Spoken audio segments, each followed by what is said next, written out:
Welcome in, everybody. It's that beautiful time of the year, if you know what I'm talking about. We finally get Sunday night football.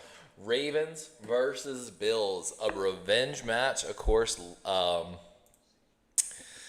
with the Bills knocking us out of the playoffs last year.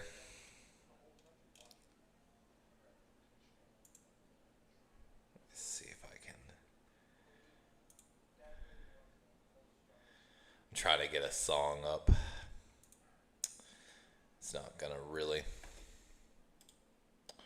mute that site. We're gonna pull up our other site here.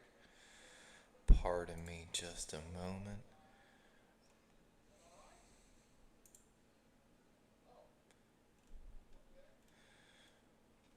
Let me pull this up on OBS. We'll zoom out. I think that'll be enough.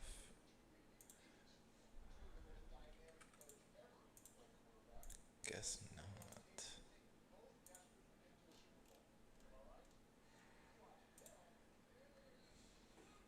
It doesn't look like it. Let me kick in the desktop audio. And I guess welcome to our new little theme song.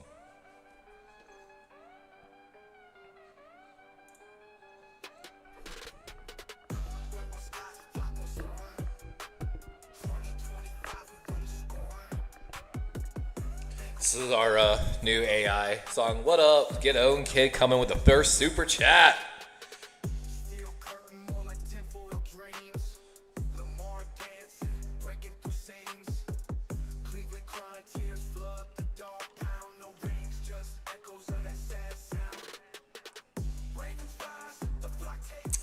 I had AI bot make this the other day for me.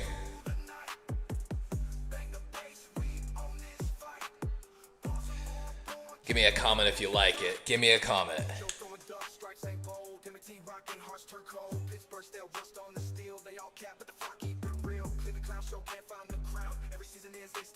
Azo in the chat. Welcome in. Got that Joe Flacco member badge.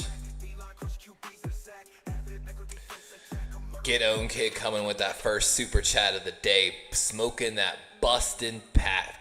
I mean, Bills didn't have a terrible game. Thank you for that $1.99 super chat, Get Own Kid.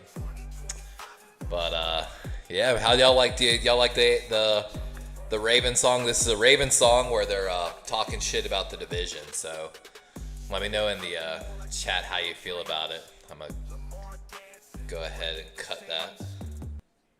Let's go ahead and get Gamecast ready. It should be starting here any minute, and we'll go ahead and get the Streamlabs bot ready to get going as Tyler Loop, 6th round selection, gets ready to kick it off here. Let me get my game volume.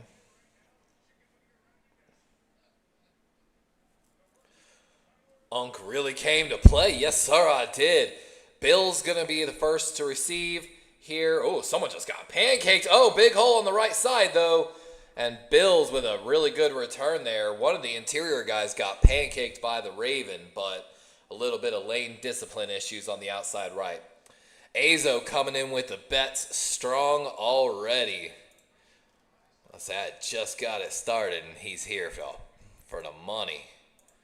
Let me try to make sure I get this done right. Sorry, it takes me a second here. Is it 125? And it's bouncing around here. There we go. I might need to edit that a little bit. Allen, short pass right to start the game, and Kyle Hamilton's going to be there on the and already getting a little chippy. Let's see. Do I clip the top?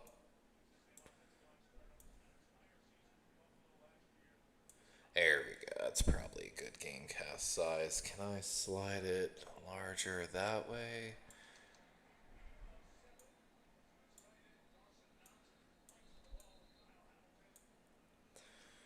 That'll be good enough, I think. Not terrible, not terrible. Let me know if you want it improved there. Handoff going right. James Cook with the inside cut, and he's going to get across the first down here. As I think that's across the 50-yard line for them to start. Yeah, it puts them right on the 50. So if I'm the Bills offensive coordinator, I'm taking a deep shot right now off the rip with this fresh set of downs. Maybe you go try to get that first pass, get you second and short, like looking for about an 8-yard pass. But Bills got a lot of different ways they can go here. I'm sorry, ball is actually on the 39-yard line of the Ravens side, so Bills more than a half cross, half field. Little QB option, Allen going to keep it, and gain of what looks like about 2 on the play. We're looking to see some Mike Green sightings. I don't have some Mike Green gifts yet, but we're hoping to have some Mike Greens. Let's see.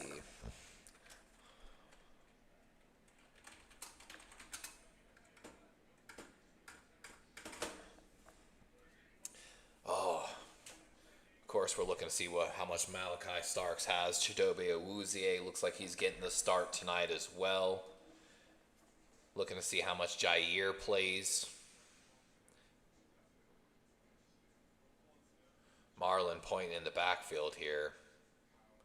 Allen, little fake roll right, looking back left, got time. Oh, and Malachi Starks almost had his first NFL interception. Oh my gosh. Allen overthrow his man, and Malachi in and out of his hands on a diving interception. And Malachi looks like this is a cover 1. And, yep, oh, it got tipped there. So got the hands. Is that Gabe Davis there? Got a hand on it. And Malachi almost made a huge play to start. Welcome in, Tornado leftover. Azo, get own, kid. And we've got a fall, or encroachment here, I think, on the defense on a Matabike. But welcome in, guys. Welcome in. If you're having a drink like me, we're sipping on some Crown and Coke here in the Ravens tumbler. And that's going to be a neutral zone infraction correction against Matabike. Yeah, let's take a look here. Yep, and the right guard jumps when Matabike goes, and 3rd and 2. Split back formation here for the Bills. And a little quick outlet pass to the halfback. Got the first down and some, and pushed out of bounds. And that's Johnson. I forgot his first name. My apologies. I'm not NFL season ready yet. I know, we got to get this dub to start the season. I was joking with my Buffalo Bills friend, Chimera, who might drop in a little bit later, one of our moderators actually on the channel. When I opened OBS to start my stream for today, the score for last year's game was still there. So it kind of a little extra salt in the wound when I got the stream ready today. Interesting formation here.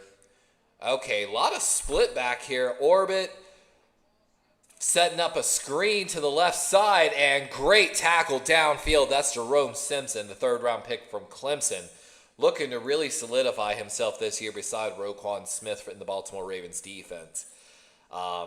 You know, there's a lot with Jay Higgins and Teddy Buchanan behind him. Hummel, of course, which I'm not as big on Hummel. I really wanted Walker, this kid from Memphis, to make the team, but he's on the practice squad, so 2 guys from my draft special. Super excited that they both ended up on the Ravens. 2nd and 11. Ball here on the 15, 14-ish yard line. Shotgun, Allen looking right. Going over the middle, and got him, man, in between Malachi and Kyle Hamilton. And that's going to be Dalton Kincaid, tight end for the Buffalo Bills, with the first score of the game. And, of course, barring the PAT, Buffalo opens the game with a touchdown drive. You got to go at 9 p.m. I understand, Tornado. No worries, man. I just appreciate you for even dropping by. I've been up since like 9 a.m. with like neck pain, trying to get my neck straight just for all this. And I almost didn't have the stream, but I was like, nah, there's no way I can miss the beginning of the season. And, of course, PAT is good for the Bills. 7-0 with 11:19 left here in the first quarter. Buffalo makes a big statement coming out with a tight end post over the middle to score on the first drive. Kickoff presented by YouTube TV, by the way, not sponsored. Even though I am monetized on YouTube, they're not one of the guys paying me to do anything. Shout out to YouTube and NFL media. So if you don't know this story, I talked about it a little bit on Twitter. I'm going to talk about it since we're on a commercial break here. Years ago, I wrote to NFL media that I truly didn't believe that people were happy with the broadcasting staff that they had, which we see that constantly with the turnover and the issues that they're having. They're trying to go to third parties like Pat McAfee and all these other podcasts. But I said, you should really be jumping on these more popular rising social media stars, especially because essentially they're in a vetted process already and under public scrutiny constantly. But it introduces a brand new market to the NFL and can bring a whole new generation basically to the NFL. And of course got nothing from them. And then when YouTube got their rights to the NFL, I said, you know what? NFL media didn't say anything. YouTube, again, I think you should make your own competitor to ESPN in a sense. And use a lot of these bigger influencers like Tom Grossi, Brandon Perna, oh my gosh, I love his content. I always forget his name, the Cowboys guy. I'm so sorry. I know Urinating Tree is part of that group too, but just capitalizing on these large, homegrown, seriously devoted fan bases, and just pull them all together and make something kind of happen. Don't kind of let them still do their own thing, but just pay them to do a show in a sense. Grossi might not do it because he's got certain ethics and stuff like that, but. Tornado says, I remember watching this channel a few years ago, and I finally found it again. I appreciate that, my guy. I appreciate that. Welcome in, Logan, as well. John J. coming in with the second super chat of today. Let's go, Bills. I'm joking, Levi. What up, John J? How you doing tonight, brother? How you doing? Congratulations. John J, by the way, guys, is a 49ers fan, if you can't tell that by the name and the icon there. We do a lot of shows with him. Corey Davis, 49er Wednesdays. I haven't done Jackbox in a while, but he's been a consistent guest on Jackbox as well. Of course, they played Seattle, squeaked out a good win today. And here's Baltimore getting ready to get their first kickoff. That Ali and Justice Hill back there. Of course, Keaton Mitchell inactive today, so they might have pulled up Ali from... Or no, Ali didn't go to practice squad. They kept 4. Either way. Oh, you just changed your name. That's hilarious. Welcome back. And Ali's got the kick going up the left sideline here. And, lacked a little bit of vision. Had some decent holes and kind of just ran into the back of his blockers. And here comes Lamar Jackson. PFF1. Derrick Henry. PFF1. Stacked offense this year. We're really paying attention, though, to Daniel Falele on this starting drive. Of course, starting right guard. Andrew Voorhees starting left guard. The guard position was a little bit of concern last year for the Baltimore Ravens. Strong right formation here, and they're going quick off the snap. Derrick Henry right up the guard, and is that a statement maybe? They went right behind Daniel Falele and Rosengarten, and that's 8 yards on the first. They say 5? And left. They're going no huddle off the rip here. Andrews in the backfield, split back formation. Looks a lot like the Bills here. I like the formation. Henry up the middle, and not much there that time. And third and short here. Probably going to be about 3rd and 3. 10:40 and ticking here. Don't know if I really like the no hurry there. But I also get it. If you get a big run, might as well go into a hurry and try something again. So, not too upset about it. I got it over here on the TV beside me as well. So you see me look hard left. It's because that TV beside me is on Peacock as well. And it's a little behind what's on my screen right here. So it's like my own personal little replay. Lamar Jackson looks right, looks left. Justice Hill got some space, lowers the shoulder, and Good strong hit there by the Buffalo Bills defender on the sideline. Going to be a first down, but Bills player, that's Benford, a little slow to get up, and I would not be surprised if they pulled him to the concussion bench. Took a little while to get up there. But let's go. I know we need to get the gifts ready.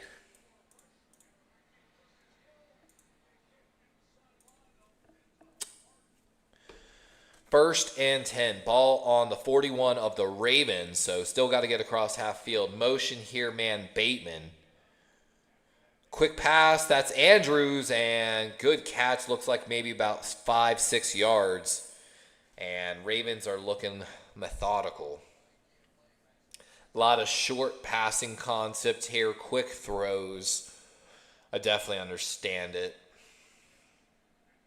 Charlie Kolar in there with Andrews, so no Patrick Ricard as well. So a lot of Andrews and Kolar probably going to be there tonight. 84 in the backfield as well, playing at fullback. Trying to make sure I get that correct call for you.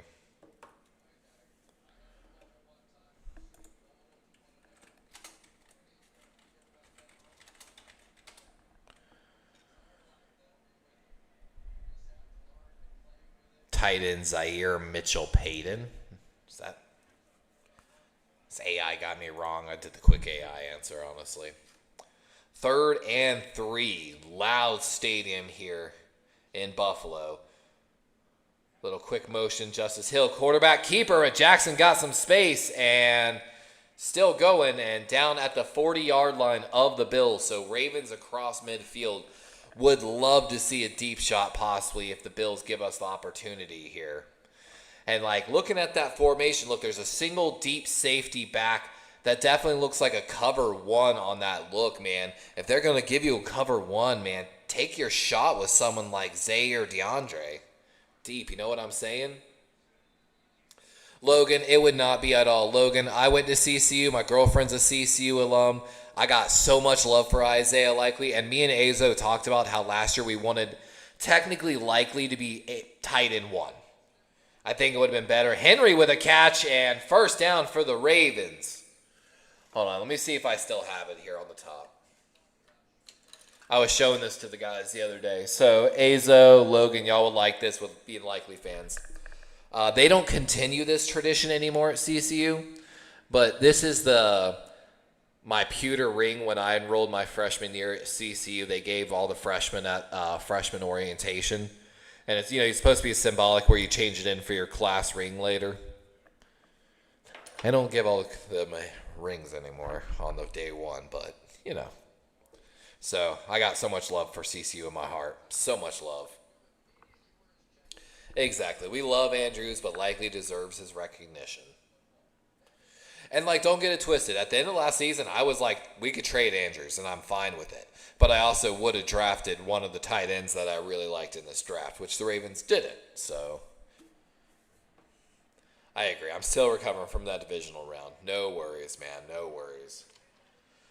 2nd and 8. Ball on the 26-yard line of the Bills here. Baltimore finally got the 3 wide receiver look out there.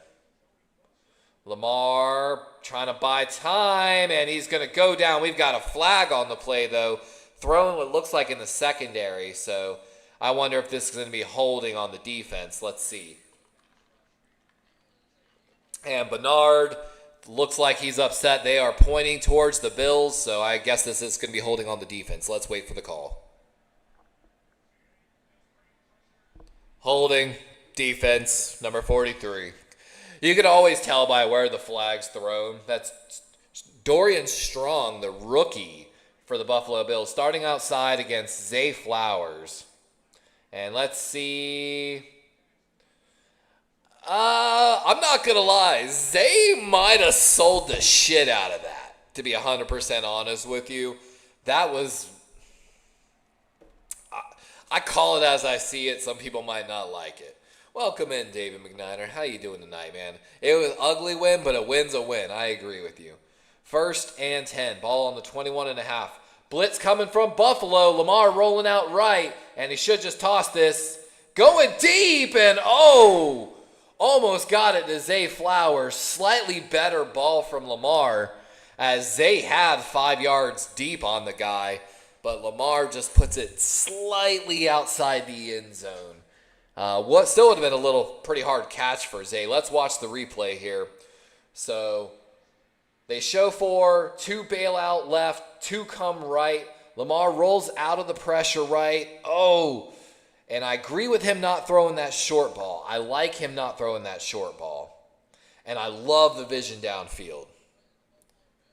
Azo said him recover. Yeah, dude, that's rough, Azo, buying the Tucker jersey before all that came out. And Flowers, makes a man miss, and good run there. Going to be up 3rd and what looks like maybe 2 on the play. And 5:15 ticking here in the first for Baltimore. Oh, Logan, I'm so unsure on Tyler Loop because I love what I've seen in the great success, but then he missed some PATs in camp and stuff like that. And I've generally seen that his ball normally does pull left if it's ever going to pull. Oh, Ravens run up to the line of scrimmage and 3 flags thrown. Is this going to be on the offense or defense? Oh! And they're saying it's on the Ravens' false start. That's going to take it from 3rd and short to a 3rd and 6. They call it on Rosengarten, and Rosengarten clearly upset. But I took Tyler Loop in fantasy, Logan, so let's just say that. I'll take my shot on him. You know what I mean? 3rd and 8 officially here. Justice Hill the back end for the Ravens. 3 wide receivers. Jackson buying time, stiff arms, and he's sacked on the play. Gonna lose a ton of yards down to what looks like the 36-yard line. So gonna make this at least a 40-yard attempt here for Tyler Loop. As Buffalo is celebrating here in the first quarter. That's going to be Oliver. Let's watch here, working on the interior. And, oh my God, he just walks Daniel Falele. Get Daniel Falele out of the game. Can I get an amen? He worked from Tyler Linderbaum. Linderbaum handed him off to Daniel Falele. Oliver straight bull rush Daniel Falele back into Lamar, and then Falele let him go. He just stopped, and oh my God, Tyler Loop makes it, but it almost misses right. Get Daniel Falele out of the game, please. Daniel Falele had a 0 pass rush grade in one of those preseason games against backups. I watched him get fucking trucked in one play. Excuse my language, but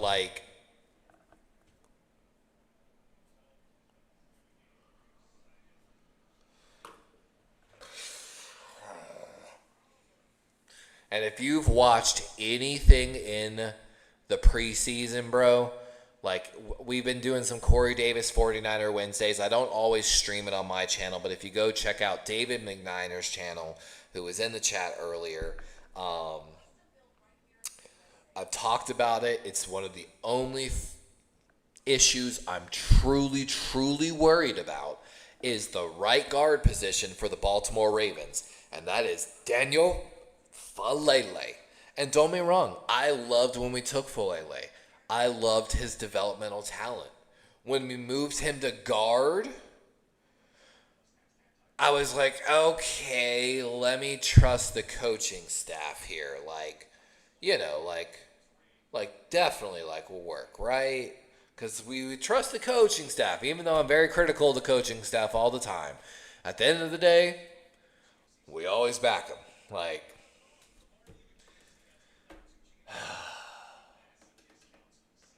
Please give somebody else a try. I know we cut one guy that we drafted, and the other guy is still recovering from the shoulder, and the other guy is meh, and neither were on my draft special. And Ben Cleveland didn't look the best in the preseason either, but dear God, like, I don't even want to say what I joked about in some, like, in Logan, like, the defense wasn't terrible at first. Malachi dropped what could have been a good interception. And on the second play, him and Kyle Hamilton probably just didn't want to get a 15-yard penalty and end his career, which I can, respect. But it's like I was watching, which game was it? The Eagle game, where they threw a 15-yard penalty on Reed Blankenship when he delivered a shot over the middle. And like I tweeted out at Darwin's Raven 20 on Twitter, what is he supposed to do on that play? You know what I'm saying? There's just about nothing he can do. And like David's saying, that's right. Corey Davis, 49er Wednesday is great. It's always a fun show. There's a lot of shit talk and a lot of good knowledge. We do the pick'ems every week in honor of Corey Davis. Like I said, David McNiner's channel, go check it out. We're trying to get him to 500 subscribers is the next goal. And good return here for the Bills. He's still going as he shed like 4 or 5 Ravens not really giving tackle effort. This is not a good mentality start here. I'm watching them overrun us on special teams. That's 2 big special teams from the Bills to start the game. I don't know how many downfield shots the Ravens are taking right now.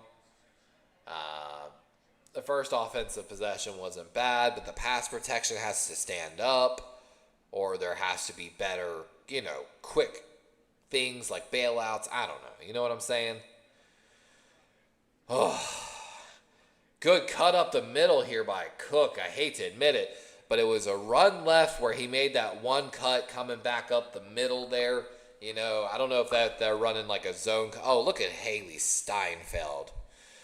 Like I said, I've always been as much as I love Lamar, I'm also a big Josh Allen fan. I've got no hate for either of them in my heart, and it's just hard to root against them.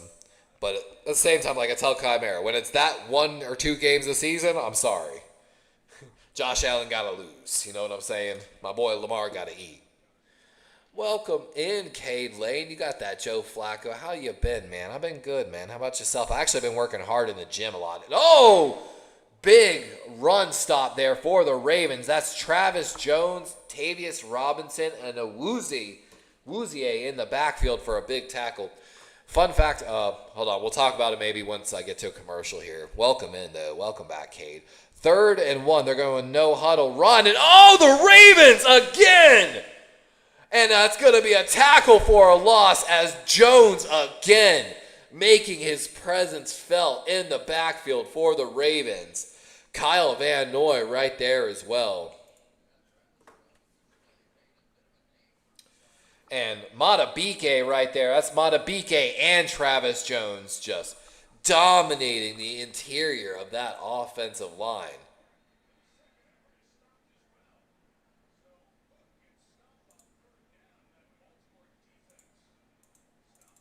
Punt here for Buffalo. Gunner on the right side. Got it.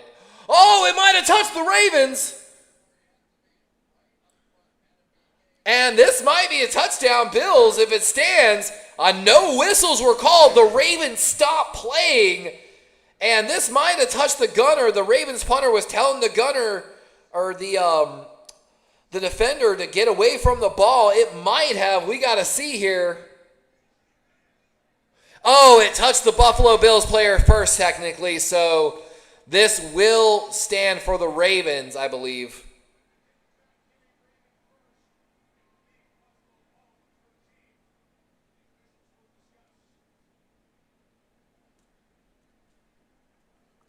Whew, Baltimore almost had a crazy play. But so I've been actually working out heavy in the gym. Ever since Kyle Van Noy got signed, and someone I grew up around, Trevor Renfro. Oh my God, I'm thinking about Travis Hunter and the dreadlocks, sorry.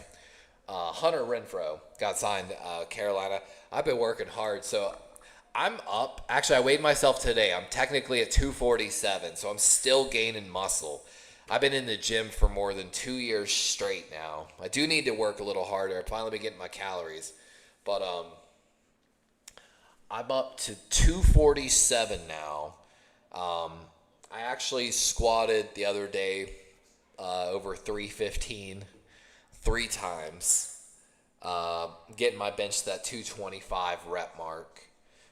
And I end every single workout. So if it's leg day, I end it with 4 150-yard sprints at 12 and a half miles an hour. On upper body days, I end it with something that's called the Sprint 8 workout. It's 8 30-second sprint up hills. It's kind of like the Jerry Rice workout. You walk the flats, run the sprints, or run the uphills. And it slowly, the incline's at 5 degrees, but the speed slowly gets faster from 1 to 8. So you run the harder the later you go, in a sense. And I actually recently, I'm so mad at myself. I meant to go run it last weekend and I didn't. But I started, my girlfriend started coming to the gym with me, so I had her, hold the clock for me, and I actually ran like what I didn't have the exact yards. I kind of had to guesstimate it, but it looked like about 25 yards. The Ravens conditioning test, which if you don't know what that is, it's 6 150-yard sprints split into 25-yard segments. So 6 25-yard segments done 6 times to equal 900 yards. Linebackers and tight ends have to finish every segment at 28 seconds, and then I believe they get 58 seconds of rest. And at least for the first, at post leg day workout, post running, I did the test and I cleared the first 4 out of the 6 segments. So I've been meaning to really, really go give it a go again. And if I do video it, because I feel like it would make great content if I could pass the Ravens conditioning test at the same height and everything. Wait, is Kyle Van Noy. You break sandstone for work as a stonemason? Dude, that's wild. That's kind of cool though. Oh, Derrick Henry up the right side, cuts it back across the middle, and that's a 12+ yard game. Logan says, I just let my melatonin, so I'm a timer. Oh, man, yeah, I feel that, my boy. I feel you on that. I'm drinking some Crown and Coke right now to help me forget my neck pain, so I get it. He took your melatonin to help you go to sleep because you got to probably get up early to be do some stonemason work. That's pretty dope. 21 personnel here for the Ravens. Lamar with a great pocket and a throw to Zay, and he almost dropped the ball there trying to make a move, and he ended up dropping it but fell on it. Big first down here for the Ravens. 45 seconds.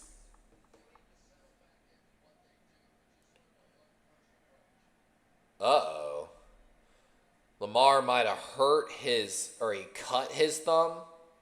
Yeah. When Lamar stiff-armed the guy on the sack, he cut his right thumb on his throwing hand. That's not a good. Oh, you got school, Logan? Well, good luck on school, my boy. Handoff going right to Henry, and great tackle there by number 8, Benford. And that was definitely a taunt. He stood over him, and then danced off. And Logan and Cade, if you weren't here on David McNiner's Wednesday shows, I've been a little scared about Falele, and I said, mark my words. I said, Daniel Falele will get Lamar hurt. And sure as shit, I hope that's all it is just the cut hand. But it has literally not even been 1 quarter of football. And technically, Daniel Falele has gotten Lamar Jackson hurt. Good times. As they say, clip it. Oh, it's so sad sometimes.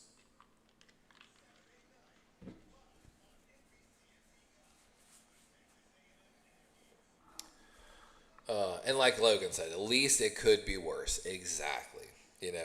Hopefully my jinx just came through and Daniel Falele is going to play 20 times better, right? And let me give you my number one complaint about Daniel Falele. And sometimes what I've seen from the Ravens offensive line and what I want to see change. I don't see the level of violence in the offensive line, the hands, and the finish on plays that I grew accustomed from watching from guys like Marshall Yanda, Matt Burke, Jonathan Ogden. You know, like I watched Kevin Zeitler even. I watched a ton of guys play extremely aggressive in a certain sense. Ryan Jensen, let's give shout out to the Big Red Ginger, still doing it down there, I think, in Tampa, next to his other now Ginger, Cody Mock from North Dakota. But you know what I mean? And like case in point on that sack, Daniel Falele got passed from Linderbaum, the rusher, and he held him for a minute, but then he just not doing anything. And that's how he stops people. He just stands there as a big 6'8", 360 to 380 guard. Which, cool, it works sometimes. But then, like, when that happens, it's really bad.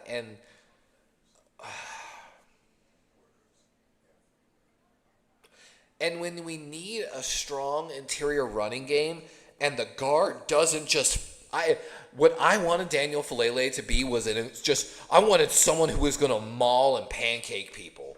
And he just, I love the kid to death and I wish him the best, but I have never seen that dog in him. As Coach Bennett used to say at CCU, I need some dogs. We don't need cats around here. Meow. I need dogs. And I want to see a fucking dog. Is that Ben Cleveland at right? No, it's not. I was hoping. Short pass there, Bateman, and going to make it about third and maybe 4 or 5 on the play. Logan says, we haven't had a really, really good team since. No, we've got a great team. Don't get me wrong. But last year, the problem was interior play. Voorhees got injured again, never won the job back. And I've joked about this. Did Coach D on his dying deathbed be like, I believe in Daniel Falele? Because the amount of support that they give him without the true drive and play makes no fucking sense. Excuse my language. I'm sorry. Lamar Jackson keeps it left. He's got a good lane, 10 yards and some, and out of bounds after what looks like a 15-yard run. And let me fix, we are officially in the second quarter here. 17-yard gain officially on the play. And this is just going to be a little bit of option. They crash down. No one on the outside contain. And Lamar just takes off. 97 definitely doesn't understand Lamar's speed. 1st and 10 here. Lamar moves from shotgun to under center here. A little power I formation. Toss going right. And Henry makes a man miss. Still on his feet. 10 to 5. And Henry walks into the end zone. Touchdown, Ravens. And what a play there.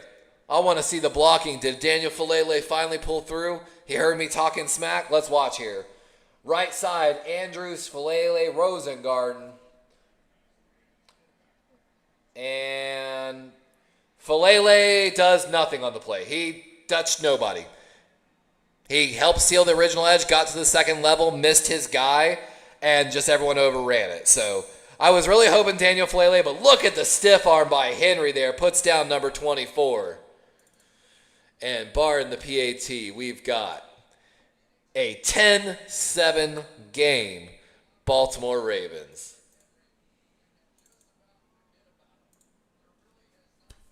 I mean, when Derrick Henry gets the ball, I mean, just... I mean, that boy just... They do it. And what I love is he, if you don't know, Derrick Henry apparently in the offseason was a little upset that he was caught from behind a couple times last year. So he really wanted to get faster. I saw him working on his pass catching a lot because if you watched the stream last year and you followed the Ravens, you knew that sometimes he was coming off the field on third downs and it really was a tip of the hand, which of course needed to change. And I loved the first thing I saw him doing in the offseason was pass catching drills. Now, I don't know if that was the first thing he's doing, because one, I don't follow him enough, and two, I'm not a Ravens insider. But of course, then we saw him work talking about max speed metrics and doing hill climbs down here in Florida. So, looking good, looking great. You know what I'm saying? Logan, see, the one thing to talk about this year is how many ex-coaches the Ravens have brought back. Of course, they brought back Dean Pease last year. Chuck Pagano's been brought back in the offseason.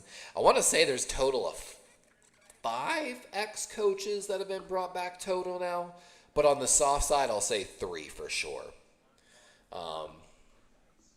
So that's the big thing is Zach definitely needed someone to help mentor him a little bit.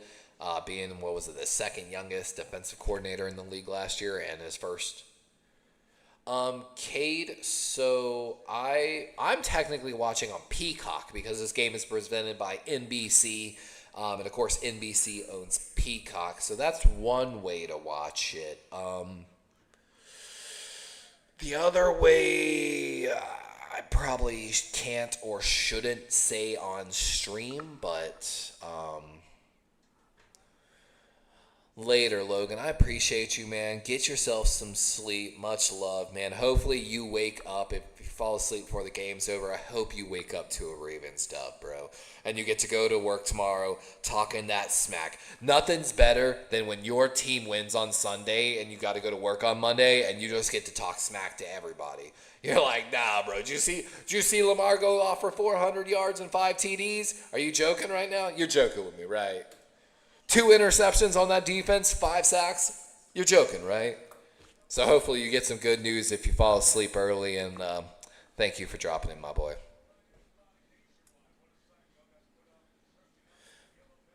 Yeah, no worries. I'm glad you got Peacock, my boy, so you can watch it. And Buffalo going to return it to Ravens. Oh, and big hit here by the Ravens. 35-21. And so they are dapping each other up here. And let's hear, this is Cole Bishop, 24, taking over for Damar Hamlin. And, I mean, good on him. He came from the free safety spot left side all the way across to try to make a tackle. But that stiff arm from Derrick Henry, who's looking lean, mean, and finer than ever. And look at him slapping the ground in aggravation. Logan says, my gym teacher is a Bills fan, so yeah, I'm going to be... Oh, that's always the best. That's always the best. Screenplay. Oh, and a drop. Keon Coleman drops the screen. And it's going to be 3rd and 10 here. Baltimore has a chance. It's time to pin the ears back. Are we going to see a Mike Green sighting? Come on, man. I want to see a Mike Green sighting. Or just bring up the old, oh, way, oh, Jabo. Way, Ojabo. I wanted it to work, but Ojabo really hasn't been getting much pressure. So, let's see. Oh, I think I do see Mike Green, Oway in there. Nope, no Mike Green. It's Kyle Van Noy. Pass is short, and Ravens are going to corral. Not much on the gain, and punter coming out here for the Bills. 13-15 left here in the second quarter.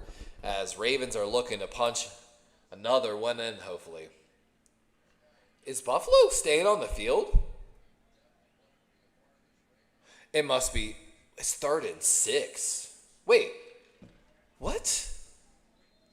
Maybe the downs updated so fast that I messed that up. I apologize. But 3rd and 6, I'm so confused. Baltimore showing pressure on the left side. They back out. Screenplay. And oh! Ball's out, and who laid the hit? Was that Kyle Hamilton? It was. Hamilton comes up and blows the screen up, knocks the ball loose. I think it rolls out of bounds, so. And that's Dalton Kincaid. And my God, look at Kyle Hamilton coming low and hard. And that ball is clearly out. Oh, my God, what a dog. What a dog. Oh, Ravens have a good shot here to return. LeJontay Wester got some space, makes the cut, and oh, good tackle by Lewis on the play for the Bills. Wester should have just kept going up the right sideline, but cut back, and might take a little bit of getting used to the NFL speed here with all the starters out there.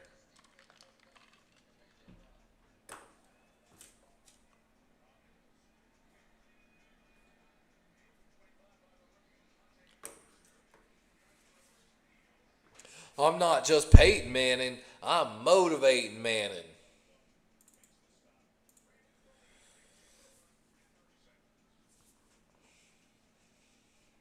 Oh, my arm doesn't look that big on camera, sadly. Oh, I need to make myself a gif of my squat. 1st and 10 here for the Ravens offense. 69 yards to go. Buffalo showing pressure up the middle. Let's see if they bring it. They do. And Lamar got a man over the middle. That's Bateman. Looks like a little slant throw. And, Benford, throwing punches here. And as Christian Benford, again, tried to go with Bateman, shoved Bateman. Offensive lineman came to Bateman's defense, and Benford threw hands at his face. So, would like to see a little more discipline from the refs here. That definitely should have drawn at least a personal foul. Benford went at 2 different Ravens players for no reason, including at the back of Bateman. 2nd and 5. Baltimore, 3 tight end personnel. And strong run. Henry opens field again. 40, 30, 1 man. And he's down it with a 10-yard line as Henry breaks off another run on the right side. And Buffalo fans are looking up in dismay at the board here. Let's watch the run again. Going right. And Rosengarten. And man, Falele Rosengarten won. Falele's guy kind of just fell on the ground a little bit. But Rosengarten and Andrews are like 5-10 yards downfield, destroying their guys. Rosengarten, my God, can we talk about that more? Is this technically a pistol formation?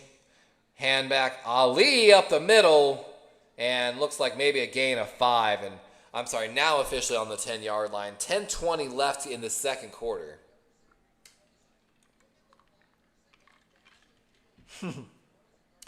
Like I say, Derrick Henry needs a breather. And that was a double halfback formation. Interesting.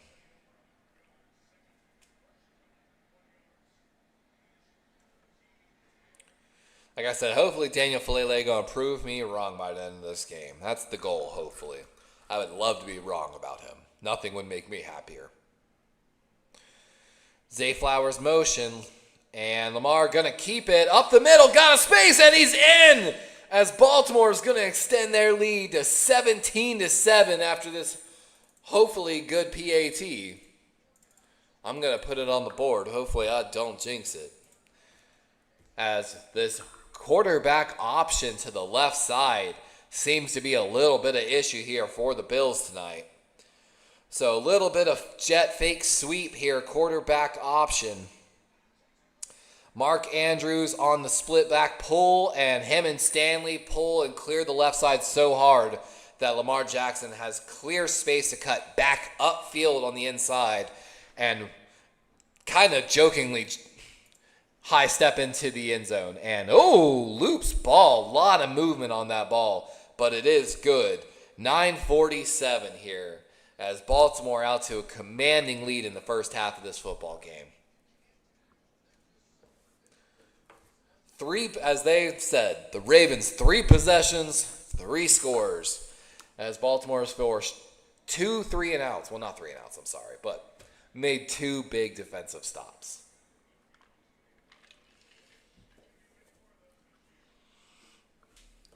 Football is back, baby.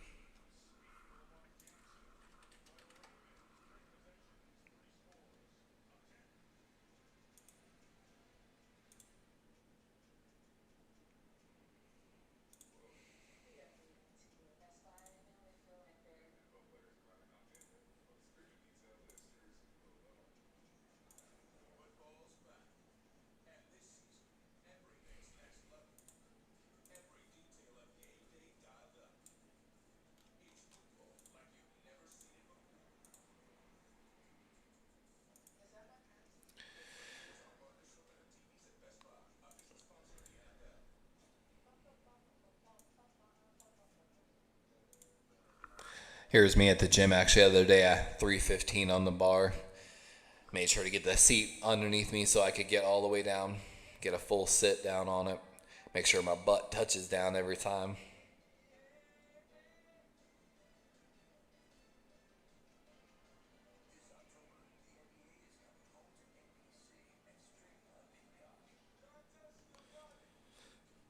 Not bad if I say so myself. I'm getting there. It's all about speed though.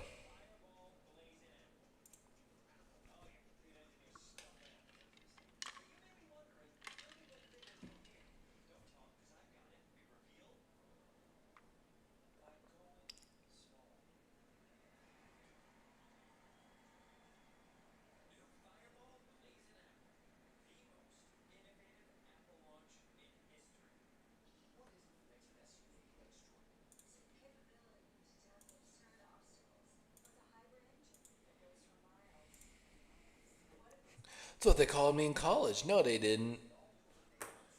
Oh, man. I got to go see how my fantasy football team's actually doing.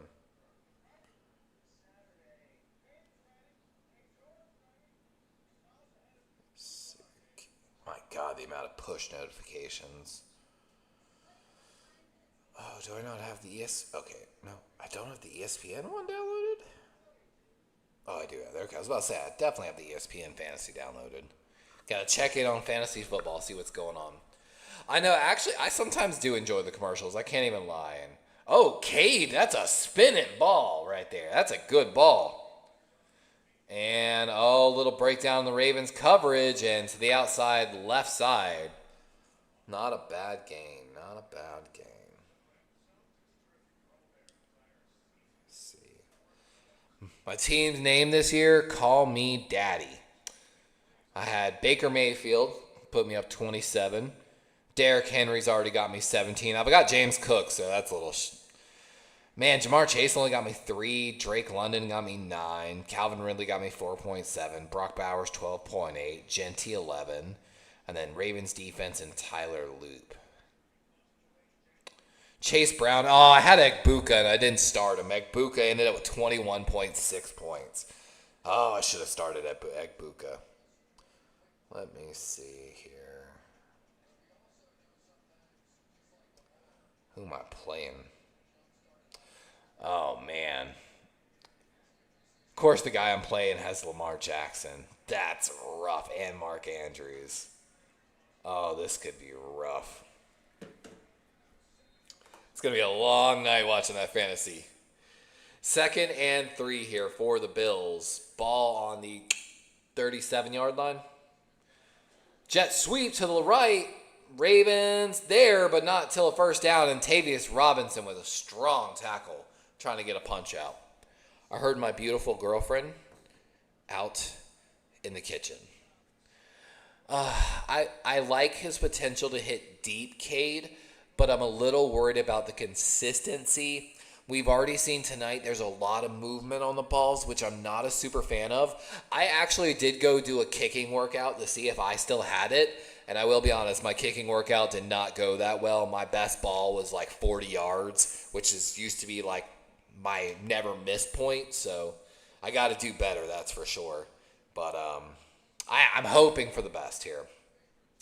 Allen getting pressured and ball batted down and whoo, that was Broderick Washington, Tavius Robinson getting back there.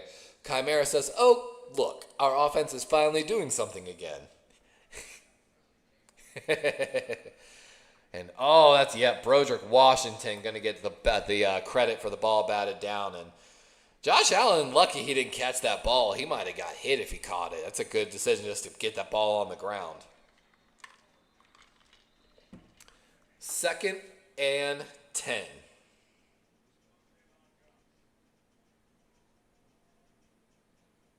I like how they're talking about there's actually a lot of mutual respect between the two teams, not a lot of trash talking.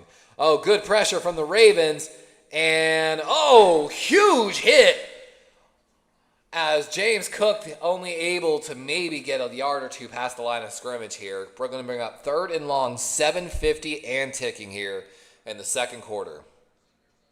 And this is just a 4-man pressure, I believe, here coming from the Ravens. And little twist stunt on the left side of the Bills offensive line's right side of Ravens. And Chidobe Awuzie, good spin move by Owe. Chidobe Awuzie, Roquan Smith, and one other guy back there. Mike Green, Mike Green with a good pressure. Allen escaping, barely gets rid of it, and that looks like a catch by Keon Coleman on the left sideline for the Bills. And that, I think, is good catch. And Mike Green with a great pressure, but gave up contain on his side. Little quick outlet pass right, and that's Kincaid? No, I'm sorry, Dalton Knox. I know, what a catch, Chimera. Agreed from Keon Coleman. Agreed, my boy. Agreed.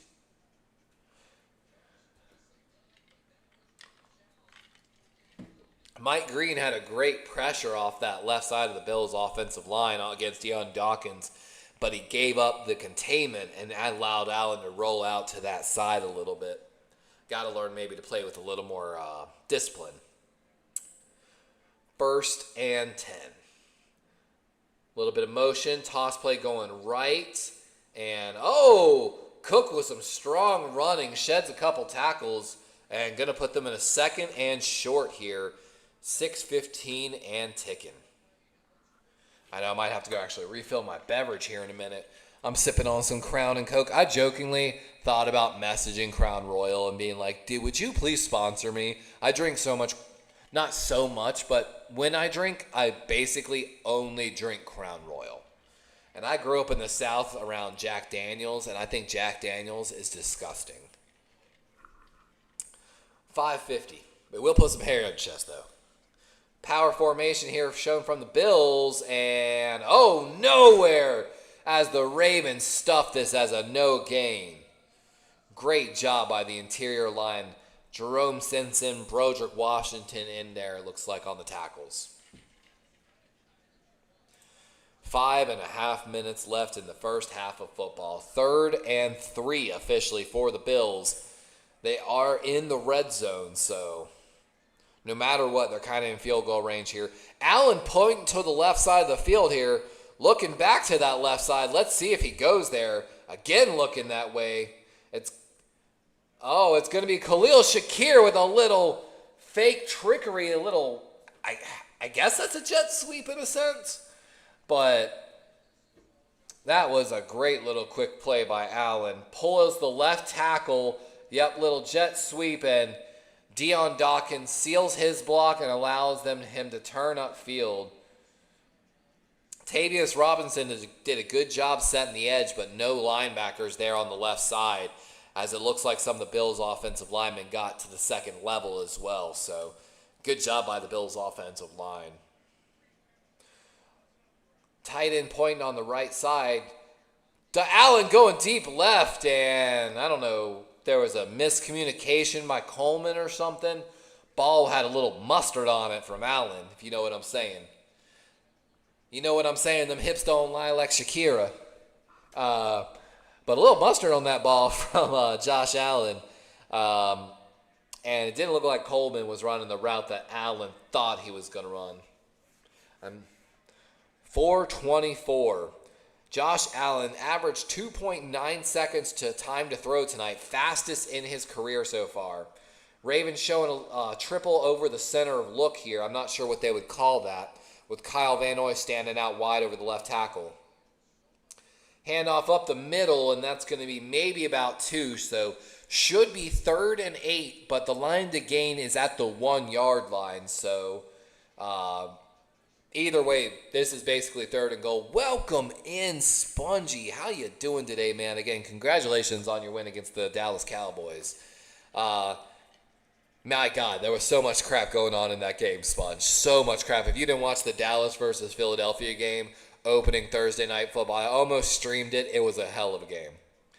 3rd and 8. Trips right, running back motioning that way. No show, though, so this is probably a zone look from the Ravens. It definitely is. Orbit motion from Shakir. Allen looking left. Goes back over the middle. Got a short pass. Good stiff arm, but Buchanan stiff armed on the play, but Malachi Starks and Awuzie able to rally, and this is a 4th and long, so I'm guessing field goal unit coming out here for the Bills should make this a one-score game, though. Let's take a look here. Teddy Buchanan, they're saying, splitting time with Trenton Simpson, and he sees the crosser, comes downfield, does get stiff-armed, but pushes his man to the outside boundary as he gets stiff-armed, and again, Awuzie and Malachi there to finish it off, and that's a great third down stop by the Ravens. 25-yard field goal attempt by the Bills. I'm probably about to sneeze. Try not to so hard. I fought it. I fought it off. I'm a champion. If I can fight a sneeze off, we can win the win. But, high school started, man. That's rough, Sponge. I wish you the best, man. High school really wasn't, like when I first started high school, wasn't a turning point for me. We'll talk about that. Let me see. Cade says, with your comments about Loop, hopefully it's all things that can get better with time. Let's hope. And yeah, I'm hoping that it does. He's got such potential, though. And the thing is this, there was really only one kicker I would have taken in this draft based upon the numbers. It wasn't Loop, and the guy that I would have taken went actually just a few picks before Tyler Loop went. Borealis, I think it was, the Miami U kicker.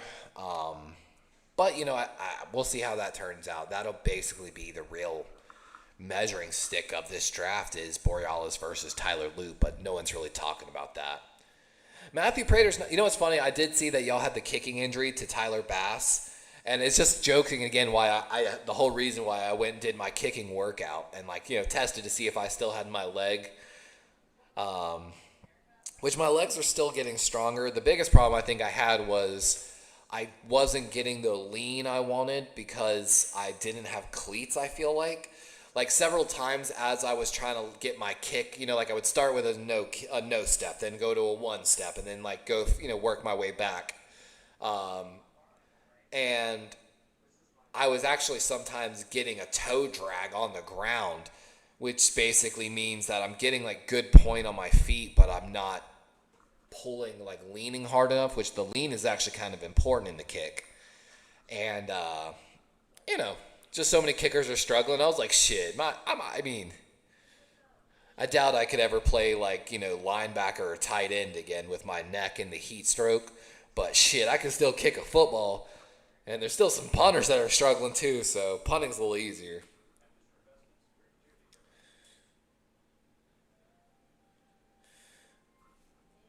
Sponge says, I want to make new friends, but my friends from last year won't let me, but I don't know what to do. Yeah, that's a little interesting, Sponge. For me, my high school didn't really change, but I went to a brand new high school. I went to one elementary school, and then everyone from elementary school went to the same name middle school, and then everyone was supposed to go to Soxty High from that middle school. But I actually, my parents split and all this stuff, and rest in peace, my stepfather actually passed away last month. Which is why I stopped streaming and all that stuff for a minute. And he played college linebacker at one point as well. Yeah. So I've just been working out, and I don't know, man. What I would give to play one season, even the veteran minimum is $850,000. And that's more than 10 times the average salary of most people. And I want to be able to... Oh, Ali got a chance, makes a man miss, and he's down what looks like the 48-yard line. It is. And a huge return from Ali from the Ravens, and that's what you like to see. Yeah, I don't know what's going on with the betting command.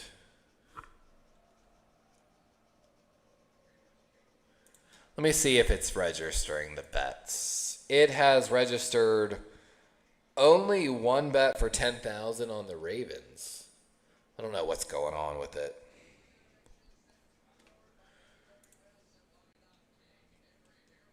Bet Ravens. Who knows?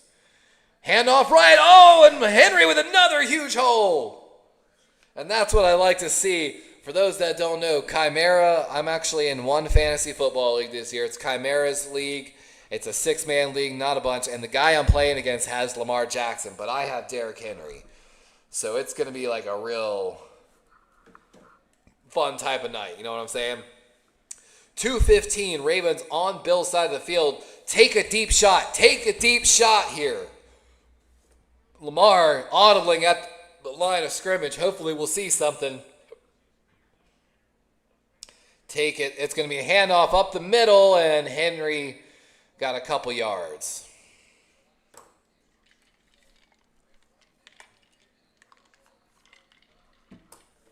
And with the 2-minute warning, I'm going to go make a drink, guys. Hang out with me real quick while I make a drink. Apologize. I'll be right back. Going to go make another Crown and Coke.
Apologize, guys. I missed out on a player too. My apologies, man. My apologies. What? Oh, good pass. Bat it down. Ooh, that was close. 3rd and 5. 1:53 on the clock. DeAndre Hopkins in the slot for the Ravens, and we've got a timeout Baltimore as Lamar doesn't look happy about it, but play clock did appear to be winding down. Chimera says, Sponge, word from my advice as a college kid, don't trap yourself in toxic friend groups. Yeah, he goes to like a private school too, so it's like really weird for Sponge a little bit because, it's not like a bigger friend group in a certain sense, which makes it definitely a little more difficult of a dynamic to work yourself through. But yeah, high school, man, there's so many more people. Just be yourself, do you. Don't really care about friends. friends don't really mount to much after high school. As long as you stay personally happy, that's what really matters.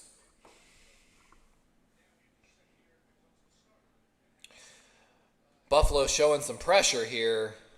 Lamar over the middle. Two people there, Zay and Andrews, and Zay's got the first down. As a little bit of pushing after the play. Looks like one of the Ravens tried to sell a penalty.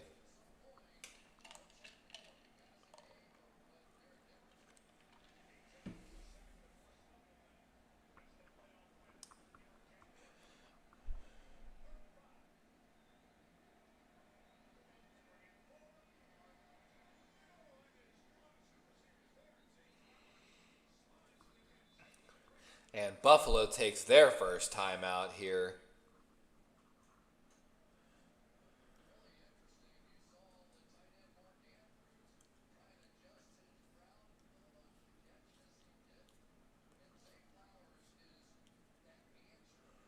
Ooh, apparently the Ravens were chanting MVP behind.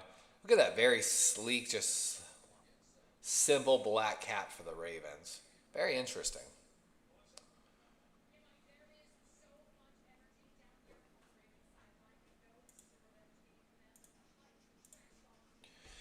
And ball's out.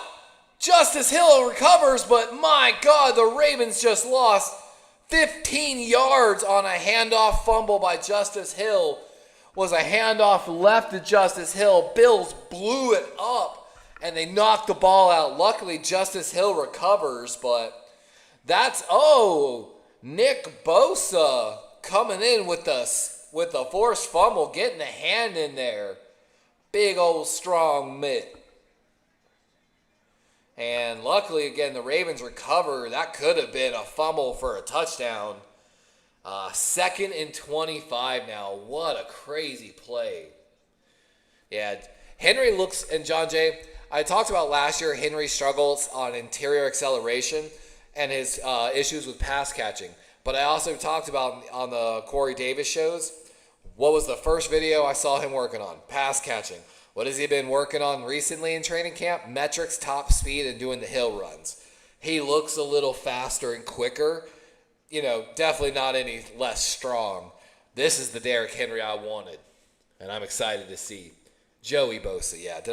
I thought I said Joey, but my apologies if I messed that up. 138 here.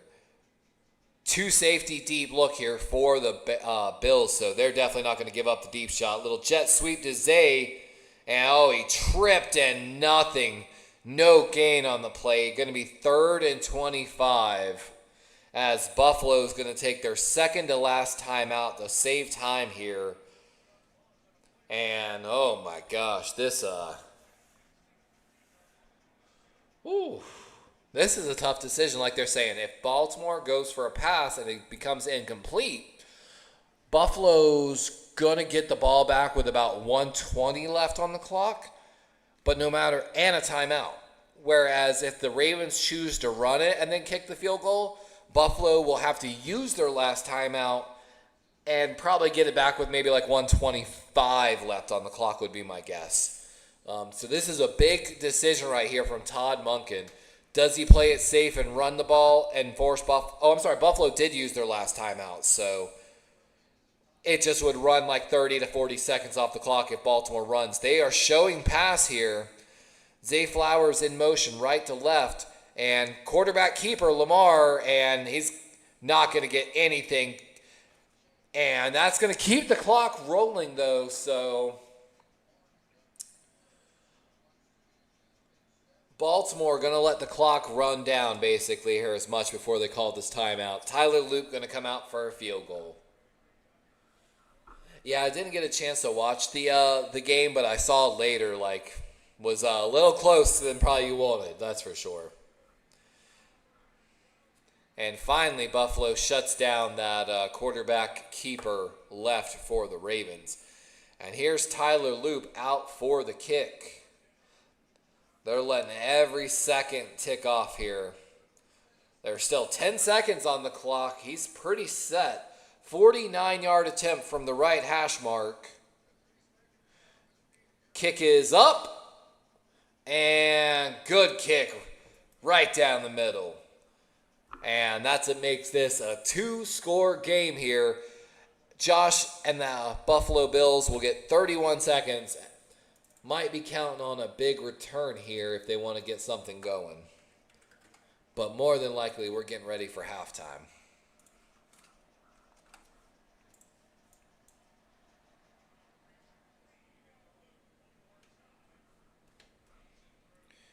Never watched Love Island.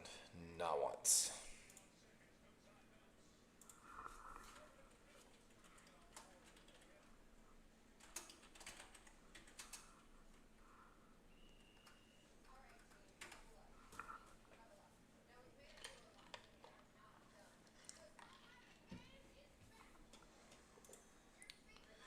Gotta love how Streamlabs is definitely sucking a little today.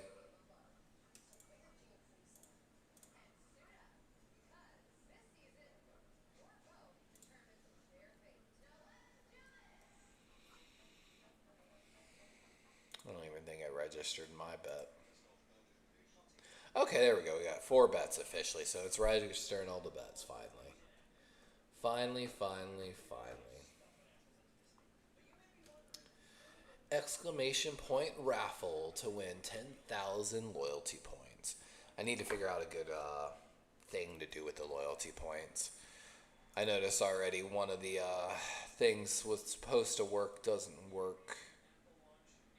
Loyalty store.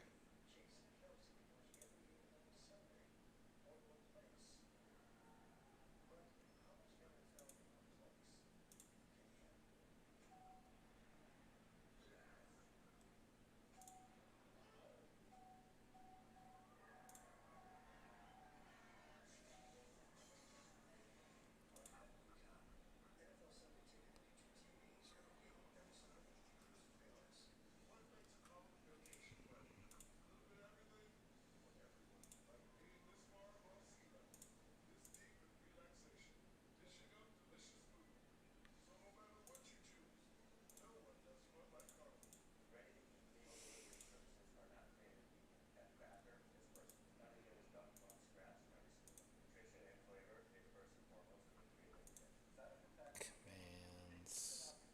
Default. Giveaway. Loyalty. It's a lot of big returns. And Ty Johnson, not much on the return.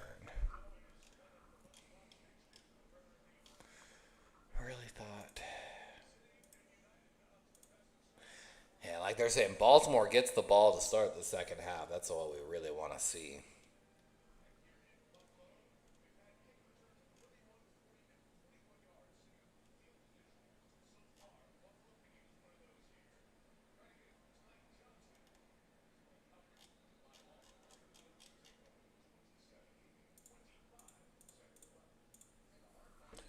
See if Buffalo chooses to try to get some passes. Allen's going to drop back. Rolling out. Van Noyen chasing. Going over the middle. And he's got Shakir. 14 seconds. They're trying to get up to spike it. And with 7 seconds, Allen spikes it at the Ravens 47. So probably a little too far for the field goal, but let's watch the route here.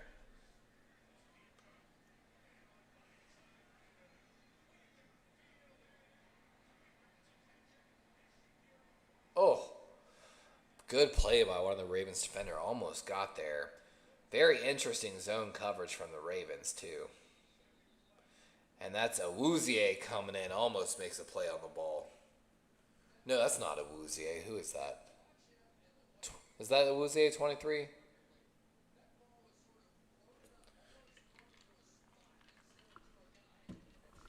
Baltimore takes a timeout here after the clock, so going to buy the Ravens defense a little extra time.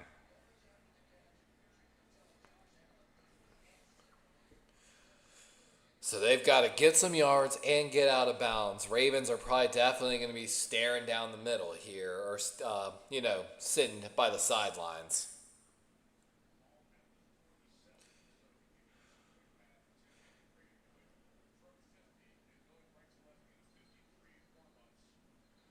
Let's see. Let's see. Let's see.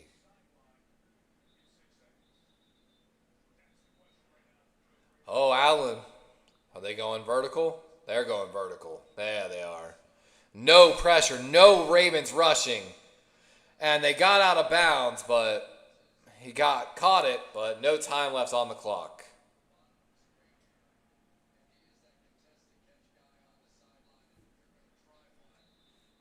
Josh Allen saying he wants a second. Ravens are running into the locker room.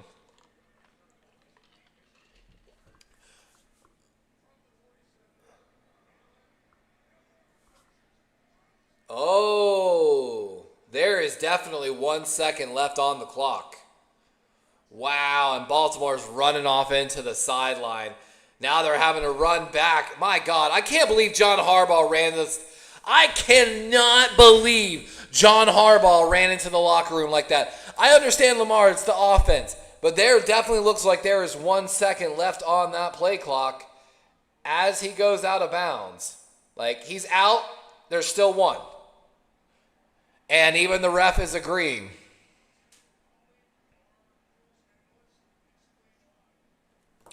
And they're going for a field goal now here. I am absolutely upset with the Ravens right there. Just trying to, entitledly run off. It's a 43-yard attempt from the left hash mark, and Prater's got it. I am so upset by the Ravens there. No pass rush. None. Really? Not even a single person. No. Absolutely not. No. No. That is ridiculous. And the entitledness to run off the field. I don't discredit Lamar for that. But the fact that I saw John Harbaugh in the fucking end zone running off like he... I am... Yeah, you missed that, Chimera? So on that last play with 7 seconds left, the Ravens rushed 0. They went cover of fucking 11 on it. And still got beat for a contested throw on the sideline. Because if you give him time, he's going to find somebody. Like Josh Allen, he told everyone to go vertical and do a clear out, basically. So to rush absolutely 0, have no containment, allow them. And, here's the thing. If I'm not mistaken, if he throws that ball up and gets a penalty for, interference call, they still have time on the clock, if I'm not mistaken on that, because it's a defensive penalty. It's an absolute idiotic call by the defense, and it reminds me of what Dean Pease used to fucking do and why he got kicked out of Baltimore. With that stupid don't bend, don't break shit. Don't get me wrong. I like bend, don't break. But you have to have a certain level of aggressive mentality to win football games. And then on top of that, Lamar Jackson, a lot of members of the offense were like, nope, game's, half's over. Even though, and legitimately the referee was like, Baltimore, hold on. If you weren't listening to that or watching the game, the referee was literally having to say over the intercom, Baltimore, hold on. Baltimore, get off the field. Baltimore, stop running to the locker room. Baltimore, we're pretty sure there's 1 second left. Oh yeah, trust me, New York's fucking telling me in my ear, there's absolutely 1 second left on this clock. It was very clear watching the replay, there was 1 second left on the clock. And John Harbaugh, when they cut to him, he was down in the end zone getting ready to go in the tunnel himself. As the head coach, like I said, I kind of understand Lamar because the offense, no matter what's not really coming back on the field. But abso-fucking-lutely not should John Harbaugh be down there.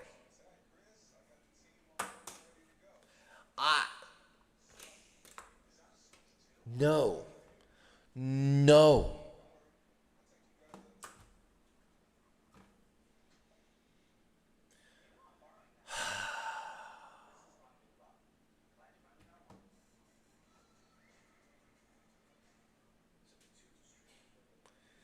And just what's so frustrating is watching Josh Allen. I'm sorry. But what's so frustrating is watching Josh Allen see that Ravens are bringing nobody. Audible, look over to the trips left formation, go, basically telling them to push verticals because at the end of the day, they're probably running cover 4. And even then, you can still find, if you run the verticals right and, you layer them and, you can find a hole there. And again, if you get the one-on-one deep, like Keon Coleman versus Malachi Starks, yeah, throw the ball and hope for a flag,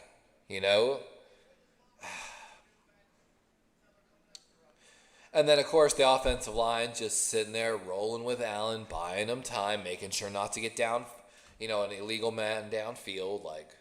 Later, Cade, have a wonderful night, man.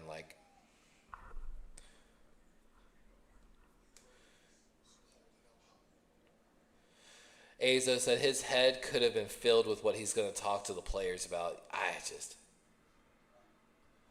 And I feel you on that, Azo. I don't know, man. It was very entitled how the Ravens were just leaving the field, even though the ref was telling them originally to stop. And it was pretty clear there was time left on the clock. Like I said, I understand it from Lamar. I'm not hating on Lamar or any of the offensive players that I saw running into the locker room. They're not coming back on the field no matter what. But obviously, I hold the head coach and such to a higher standard. But it's okay. It's okay. Derrick Henry is looking good. The Bills are over pursuing gaps. They are playing coverage-wise really well, though.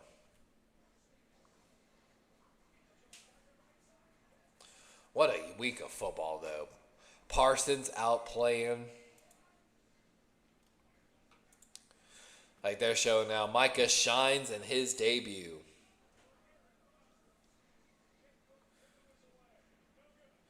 Have a hard time believing it was anything personal. I know, right? I agree on that.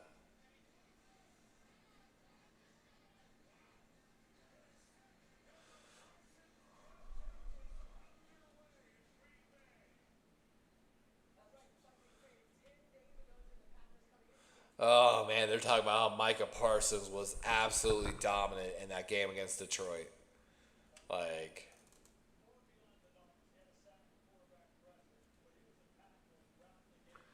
Ooh, I'm excited for Green Bay, the Grossi Posse, man. This could be one of their best years. On the back of a rookie wide receiver, too, in my opinion.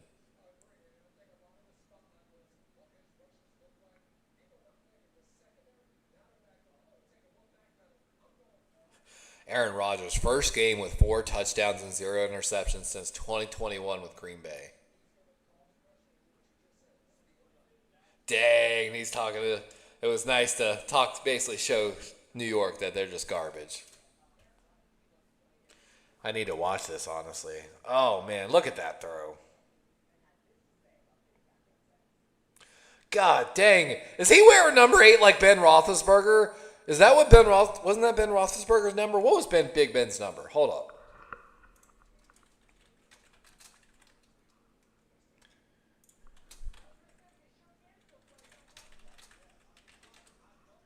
He wore number 7. Okay.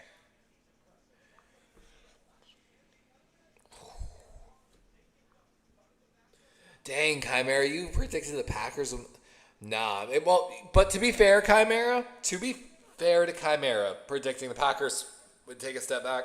That was probably before the Micah Parsons trade, which I still didn't think they would take that big of a step back, or really a step back, but I didn't know if they did enough to take a step forward, really. You know what I'm saying? But with Micah Parsons' trade, it's looking like they took that big step forward for that defense, because they got a lot of good young pieces over there.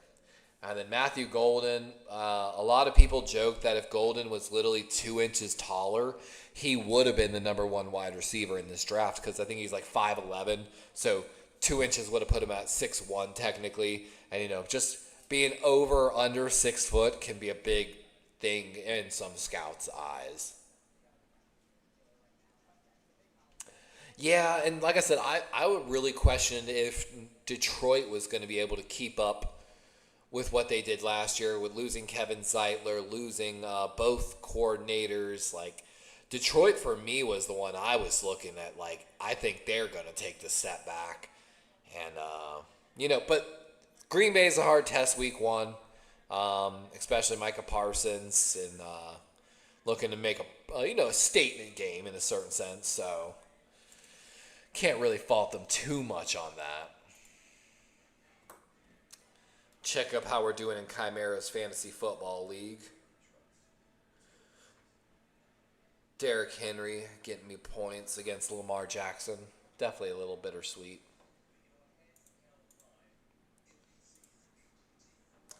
110 to 105. I'm predicted to win by 3 points. I really want to win the week one.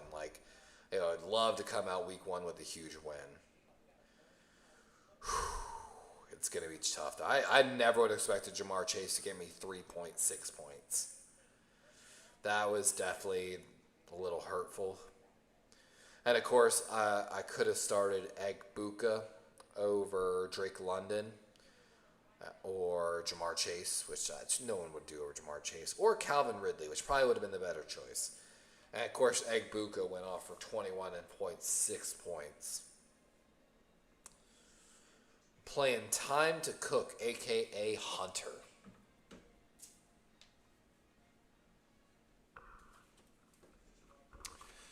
Oh, it's going to be a good year of football. Just got that feeling. The Ravens definitely got to figure out what they're doing on defense. Because like I said, a zero pressure look is not something I ever like.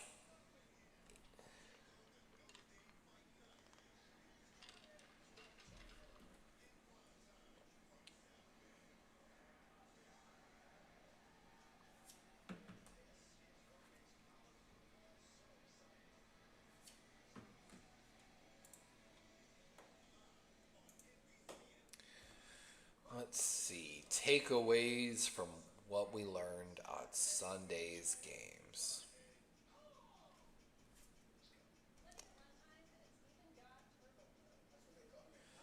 Atlanta generated a pressure rate of 40.5% against the Bucs today. That's pretty damn good.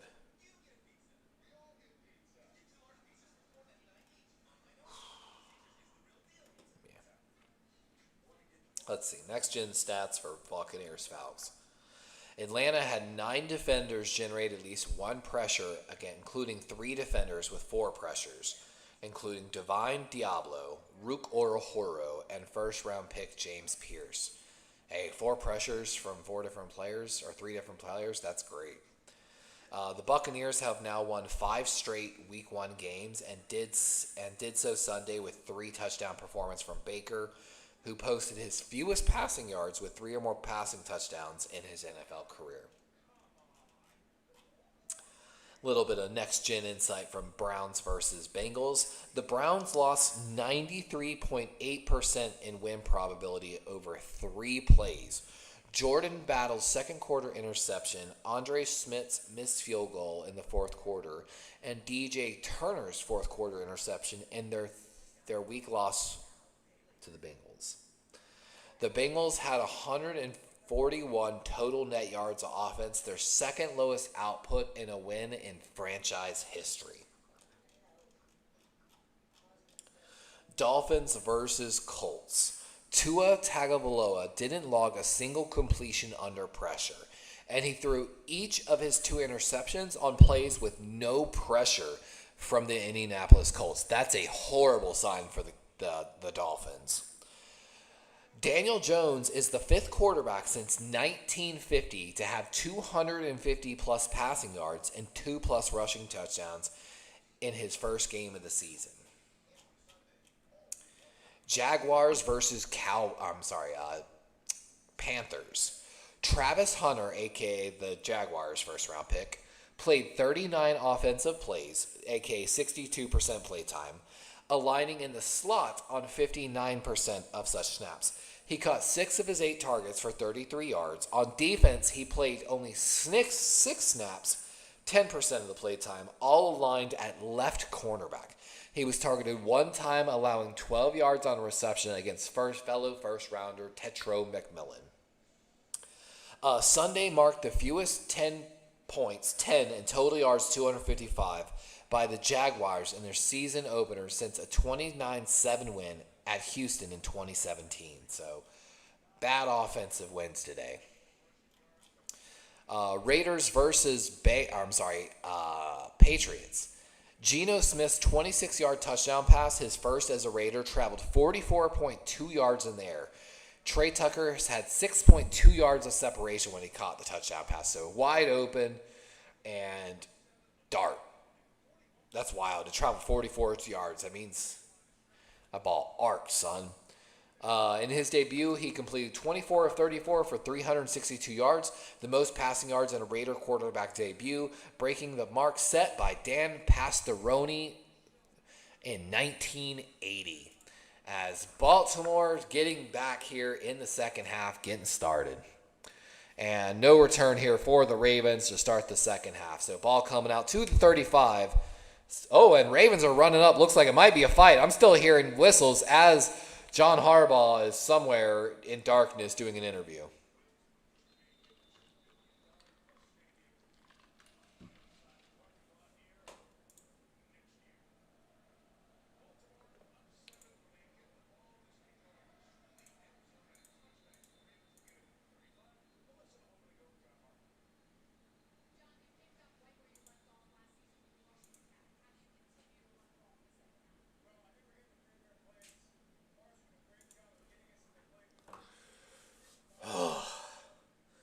All right, we need to come out here and score. I'd love to see I want to see strong running right off the rip. Ravens only have a single wide receiver on the field at the top side. They're running to that side. Henry off tackle left, and that's maybe about 4 yards on the play here.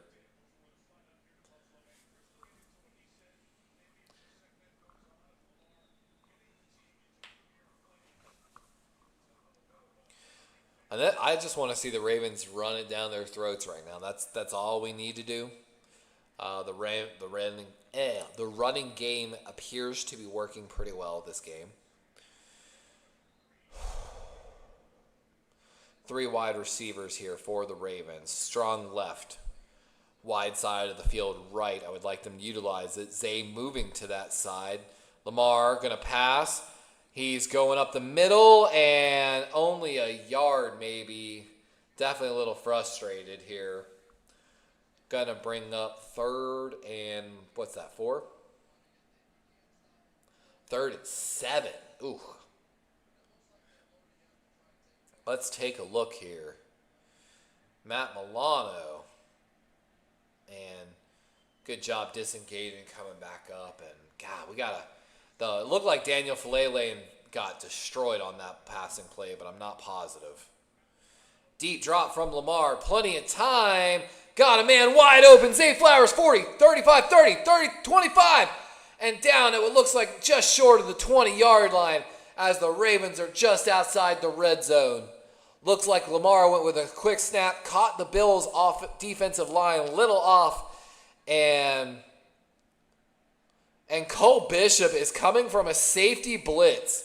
Comes so far down. Zay Flowers just works across. I don't know if that's man or zone, but definitely not a great call from the Bills defensive coordinator there. Maybe they just misaligned, and huge open field tackle for the Bills. Ball officially on the 23-yard line here. Hill, the man in motion here. Little fake jet sweep screen. Stanley out there. Zay's open! And he's going to walk into the end zone. What a block by Ronnie Stanley. Way on the outside perimeter of that screen play. Justice Hill motion from the halfback across the formation. A little fake jet sweep. Lamar screen left to Zay Flowers. And they're showing it here. Ronnie Stanley, watch this. Is that Tyler Linderbaum out there too? Yeah, it is. Look at that. Linderbaum and Stanley out What's that? Gotta be like 10 plus yards out there. I don't know if I've ever seen that. A screen where the left tackle comes out there and sets the screen for the same wide receiver. The only wide receiver out there. That is wild play design. And Loop makes this a two-score game, 27-13. And I'm sorry, I messed up the Bills score. I apologize to any Bills fans here. 27-13. The Ravens have scored, like they said, on every drive so far. Stout hasn't even had to punt today or tonight. What a start to the game for the Ravens.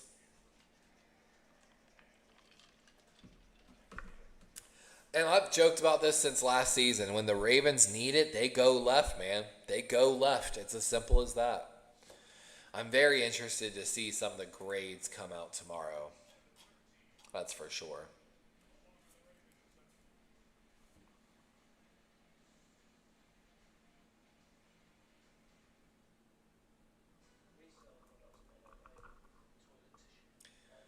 Looks like Kyle Murray had it. Oh, it's against the Colts. I mean, why is it got Kyler Murray in that?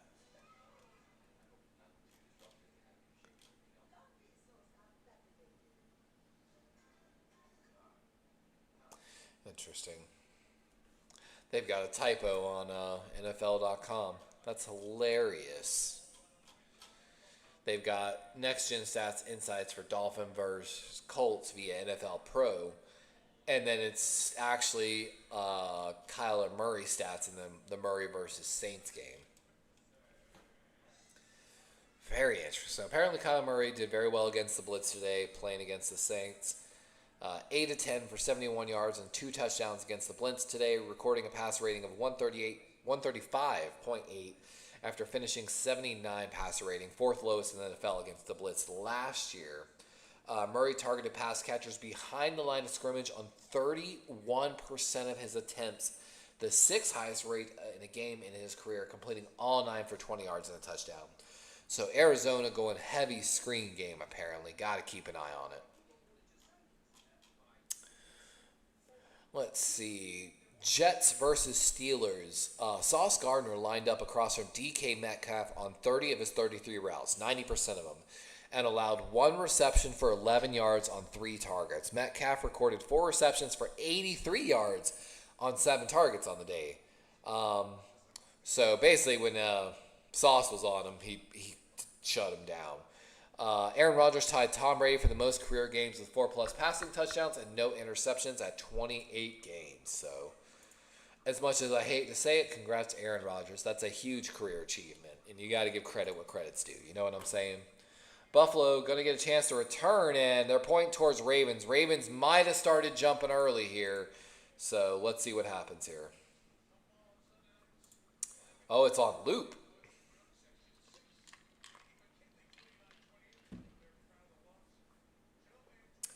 Oh, Tyler Loop's kick did not land in the landing zone. Ball comes out to the 40 based upon the penalty for the Bills. That's huge. And Loops looks like he's having a word with the special teams coordinator on the sideline after the blunder. 27-13 game here in the third quarter. Gonna get that fixed. Handoff, that's Cook going up the middle. And solid gain, looks like at the 45-yard line, 5-yard gain.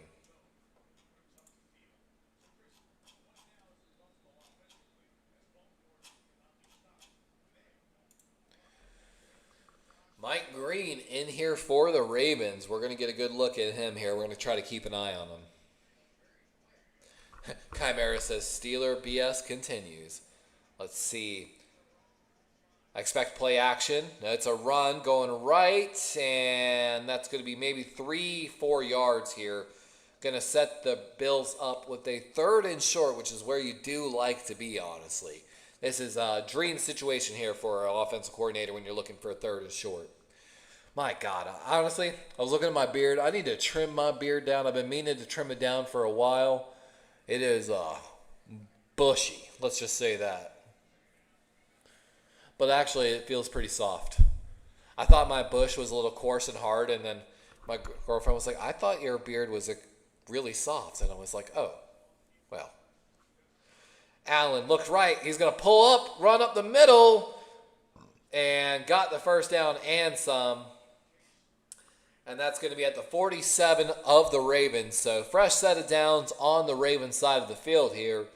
Ravens need to make something here. Let's watch here what happened. And, ooh, yeah, there's just a big hole up the middle. You take that if you're Josh Allen all day. Honestly, Allen needs to learn to probably slide a little better there, but it'd be like that.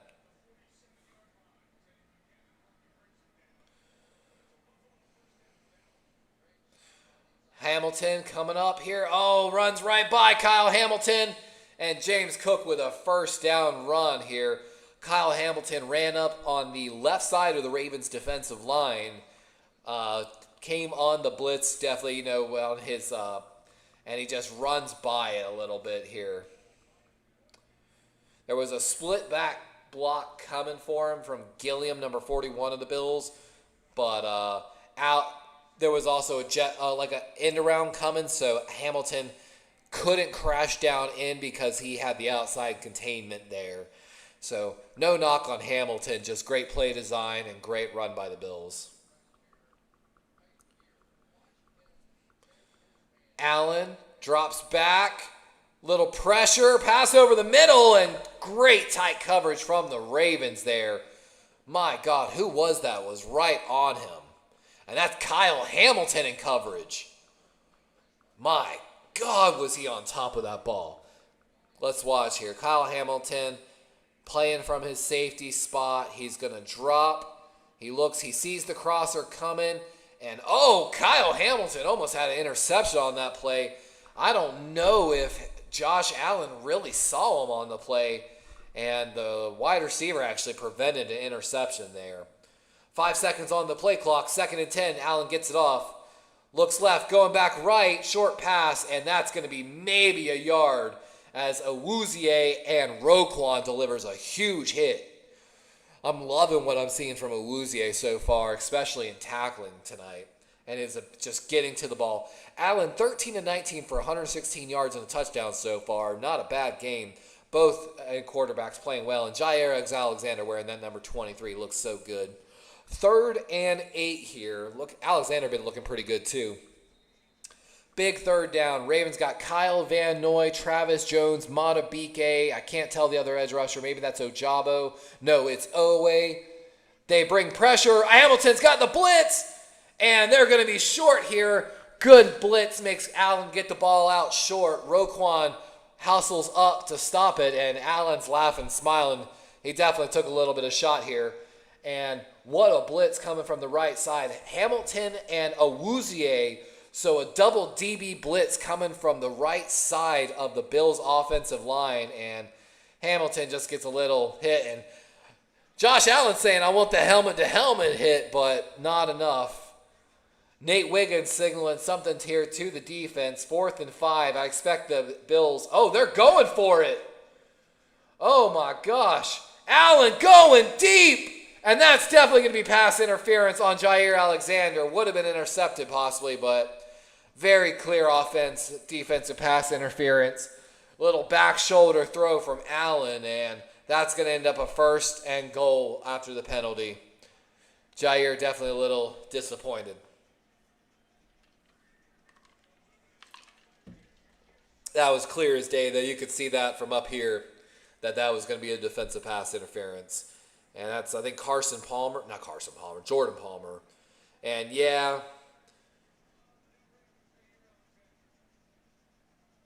Yeah. And that's a good one. Jair just got to get a little more hands off. 1st and goal here. 8:35, so Bills have almost taken half of the 3rd quarter here. And QB keeper, Allen, going to try to run it, and big hit down at what looks like the 2-yard line. 2nd and goal from the 2.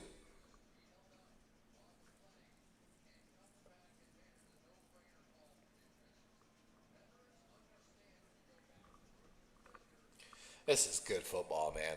Like, no matter what, at the end of the day, there ain't no bad. I ain't seen no bad calls so far.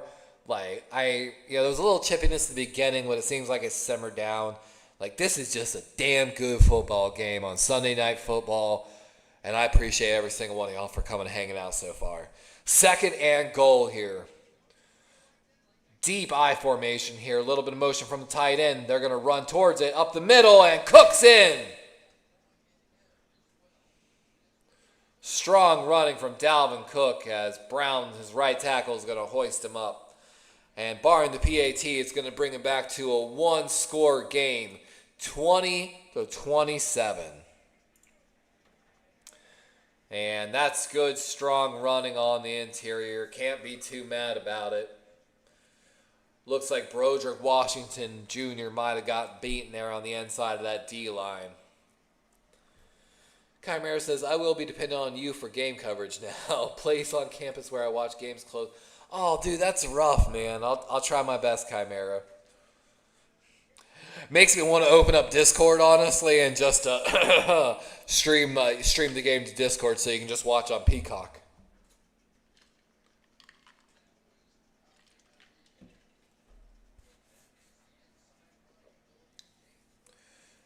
Yeah, we got an extra man on defense. They're definitely... Oh, are they going to go for two? That's going to be an interesting call. Oh, they're going to go for two. They're going to accept the 12th man defense call.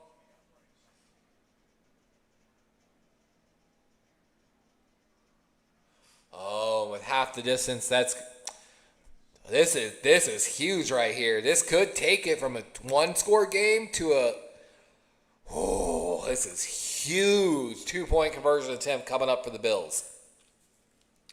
Chimera, I hope you're doing well, man. I know you're super busy with everything going in life, by the way. But, by the way, so Baltimore had a 12th man on the field.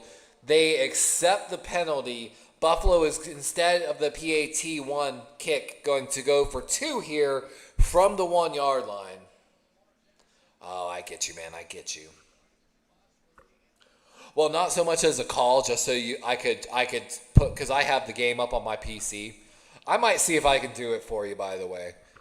Give me a minute here after this score, or whatever happens. Hopefully no score. Allen buying time, going to throw it, and he's got a man wide open. That's Keon Coleman. 2-point conversion is good. Going to make it a 21-7 game. 6-point game. Well, we've got a flag. Let's see what the flag is, though. Oh, there's a hat down from one of the officials, meaning he might have stepped out of bounds. And if that's the case, he can't be the one to touch the ball. And he is clearly out of bounds. And there's no contact from Nate Wiggins to put him back in bounds. My God, is that smart play.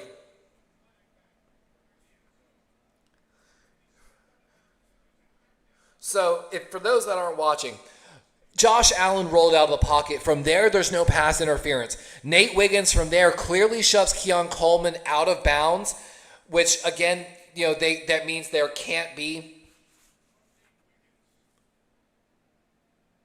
And now, so we're going back to 19. Are they going to kick the PAT, I think? This is a wild sequence of events. So, again, when Josh Allen rolls out of the pocket, technically, there is no pass interference at that point. You can put your hands on a wide receiver.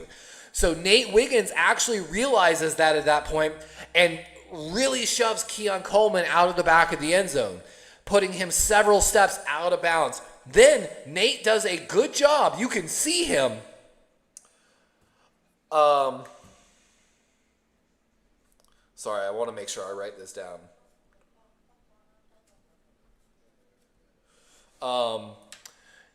And make sure not to touch him again so he's not continuing to force him out of bounds. So when Keon works back in, he can't be the first one to touch the ball. That is such an intelligent play from Nate Wiggins. Like, oh my gosh. Like, absolutely incredible. Let me see. Divine Chimera.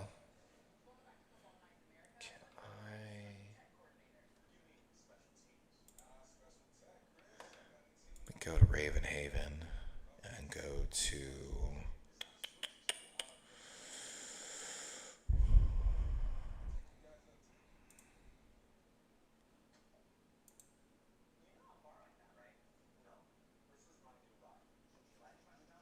Stream Room,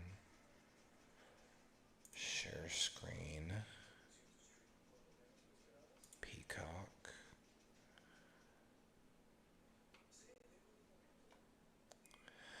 By the way, Chimera, if you want to just watch the game, so if you go to Discord right now and you go to the stream room, I am currently pushing my screen from Discord from Peacock to Discord. So if you join the stream room right now, you should be able to watch the game on Peacock through my TV. So let me know if it like cuts off the preview. Let me see if I can see it on my phone real quick. So if you actually want to watch the game live, Chimera, like I said, drop into the stream room in the Discord. Hey, I see you in there. Cool. Watch stream. Let me know in chat if there's any issues with that, by the way. Allegedly. Again, Azo says allegedly. Yes, allegedly you can do that. I am not broadcasting it for everybody. It's only for my boy Chimera because they stopped showing it at the cafe. And he's in college. Allegedly. My Discord is not an open server, so. Matthew Prater lining up the kick, 7:47 here as the Ravens get the ball back. The Ravens have scored on every drive so far, knock on wood. Ali going to return it, and big hit there. Down, it looks like about the 34-yard line, so. Walmart Plus Skycam. My God, is Linderbaum so good. That slip block, holy crap. Takes his guy. Oh, my God. Linderbaum deserves every dollar we're probably about to pay him. He's probably about to be the highest paid center in the league, if not the second highest. And you can't be angry with it. Like, heard, Chimera. Yeah, I'm glad you cannot watch the game on my stream. I appreciate that. Yeah. I'm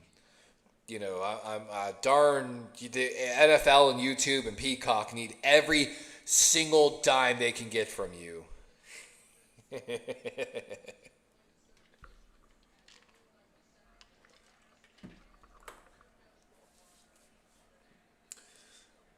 Second and 5. 7:10 on the clock. Trips left here, stacked in line for the Ravens. Not in line, but close to the formation for the Ravens. Oh my gosh, and I see Rosengarten getting pushed in the backfield, and the Bills blow up the run play here. Jared Oliver making another huge play for this Bills defense. My God. Let's watch the replay here. And Daniel Falele gets to the next level. Rosengarten. I'm pretty sure Falele is supposed to at least help Rosengarten secure that edge, because Rosengarten's coming down the line there and has to kind of reach for it. Jackson going deep, and no flag on the play. Bateman looks upset. He wants a flag. And Baltimore coming out with their first punt of the evening. Bosa with a good pressure there. Let's see. Benford versus Bateman. And I mean, yeah, that's definitely holding. He is holding on to the back right there of his nameplate. Clearly, not pass interference, but definitely a defensive holding call missed by the refs there. Good punt by the Ravens. Good return coverage. Oh!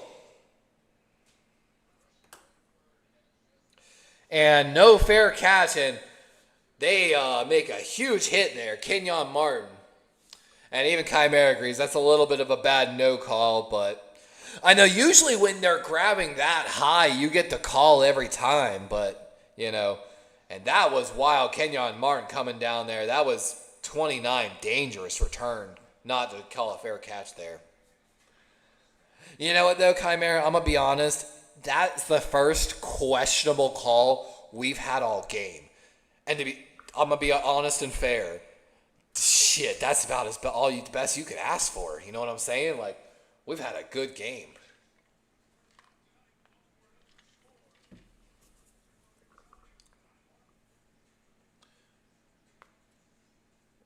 Six by eight cell. I know, good refs in 2025. What? I know, right? Like, I mean, they did demote refs from last season, so they finally are kind of holding the refs to a new level of accountability. And of course, there's the assisted replays now. And I talked about it last season. I would prefer the refs get it a little slower, but get it right, than mess up the call and keep the game 10 seconds faster on average. But, who am I, right? What do I know?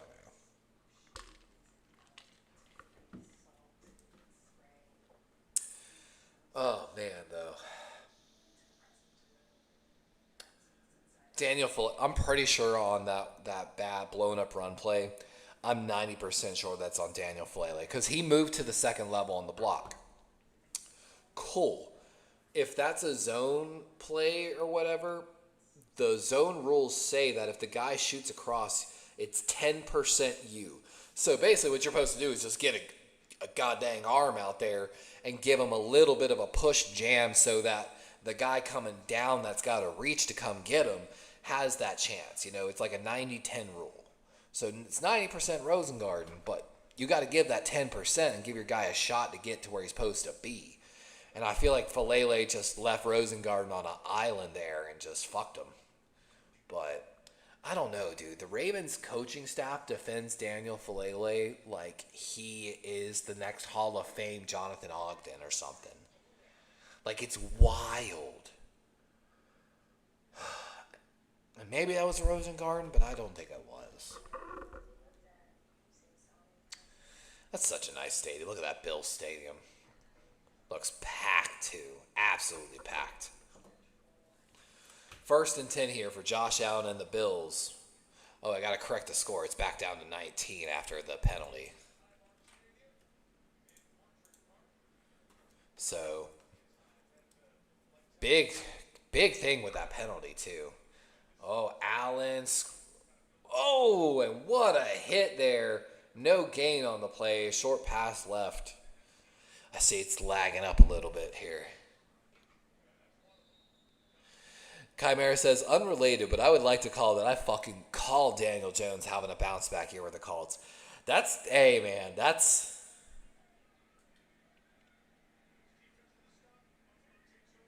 Man, look at that throw in motion as they talk about they're worked on. Oh, man. Yeah, I wasn't expecting the Dan Jones thing, but it's good to see, honestly. It just makes the Giants look that much worse. Allen buying time. And, he's going to be just short of the first down here. We've got a flag down on the play. I've noticed the game seems to be lagging up a little bit, so sorry, Chimera, if it's lagging up a little. I'm sure my PC is struggling a little bit with everything.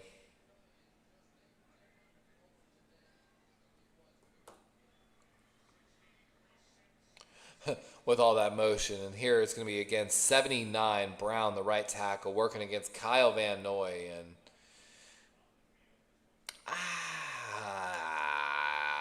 yes, it is, but my God, I know what stream. That was a little bit of a questionable call, but it was a call, but 2nd and 18. Ooh, Jair Alexander running up here. Marlon Humphrey showing a blitz. He backs off. Looks like zone coverage here from the Ravens. Allen's going to escape. Little shuffle pass. Gets it off to Shakir. And what a play. First down for the Bills. And Josh Allen just making magic happen here. Zone from the Ravens. I think they only brought 4. Allen escapes the pressure, though, from those 4. And, Kyle Van Noy just a little too hard trying to get there. They did not award them the first down. Quarterback sneak here, and we got a little bit of a fight going on, I think.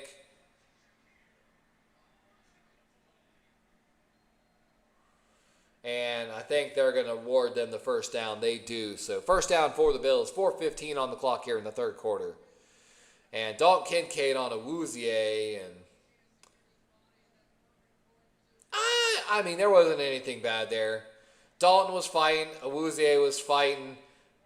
Hey, and there was nothing after the, Dalton getting a little upset about that's a little irrational. But at the same time, there was nothing after the play, which is what I like to see. That was just good, clean, both of them fighting hard. Dalton Kincaid had him 5 yards downfield, and Awuzie just hip-tossed him. And Ray Davis with a run right, only about a yard. Shakira, Shakira, I'm gonna feel ya. Shakira. Sorry. Ignore me. Just ignore me. Don't worry about me. I'm seeing an FPS drop. Wow. How many times has Owen Wilson said wow and got paid? Wow. Wow. Wow. 2nd and 8. Ball on the, what's that, the 29 and 8.5? Allen, they're going to throw this one away this time. No one there. Carson Palmer, definitely either a route miscommunication or just a good throwaway. And 3rd and 8 coming up for the Ravens.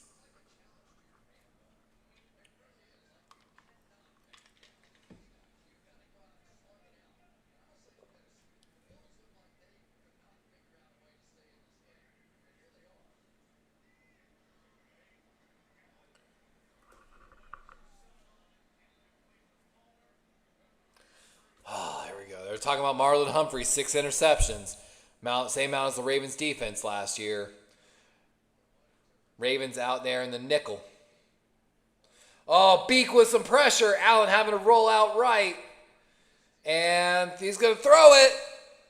And what a pass deflection. That's Kyle Hamilton playing on Kyle Shakir. And what a sequence of plays there. Allen rolling out right. Someone comes down to stop him here. Little split back formation. Johnson and Knox coming in with, help with a little bit of pass protection and release. Great play by Kyle Hamilton, though. Definitely, Allen maybe should have put that ball a little closer to the sideline for Shakir. Let him out of bounds. He looks like he threw him a little more inside. Punt for the Bills. Is that the Bills' first punt? No, they've had a few punts. Fair catch for Wester at the 33-yard line, maybe 32. 2:42 left in the third quarter. Excuse me.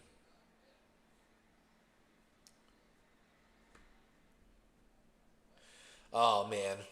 Ravens versus Eagles would be so good. As long as Jalen Carter don't spit on nobody. I'm joking. Dak's press. I'm a little mad that if... My thought is this, by the way, on the whole Jalen Carter thing. While what Jalen Carter did is unexcusable and he needs to be the leader of that defense in the future, and leaders don't do that, if the NFL chooses to suspend Jalen Carter and they do not at least give Dak, it depends on if they do anything to Jalen. If they suspend Jalen for a game, then you just fine Dak Prescott. No game suspension. If you suspend Jalen 3 games, I think Dak deserves a 1-game suspension. If you know what I'm talking about, Jalen Carter didn't even play a snap of football, spit on Dak Prescott, and got kicked out of the game. But in the review at halftime, we saw Dak came towards Jalen first. Dak then spit at Jalen's feet. Could have been trying to spit on him for all we know. But the thing is this, there was clear intention from Dak because he moved towards Jalen. He spit where they were about to line up defensively. Dak clearly smirks like the biggest smirk at Jalen while making clear eye contact. then says something to Jalen first, to which Jalen then starts aggressively moving towards the Cowboys huddle, which then Dak, of course, comes even more forwards. And so, but they've got some questions they've got to get solved there in Philadelphia, but I definitely do think they have all the tools to do it. Very exciting. I know you don't want to hear this, Chimera, and you might beat us, so who knows. But I wonder if your Bills, again, have done enough. You know what I'm saying? To really make themselves like that clear, like, favorite to win.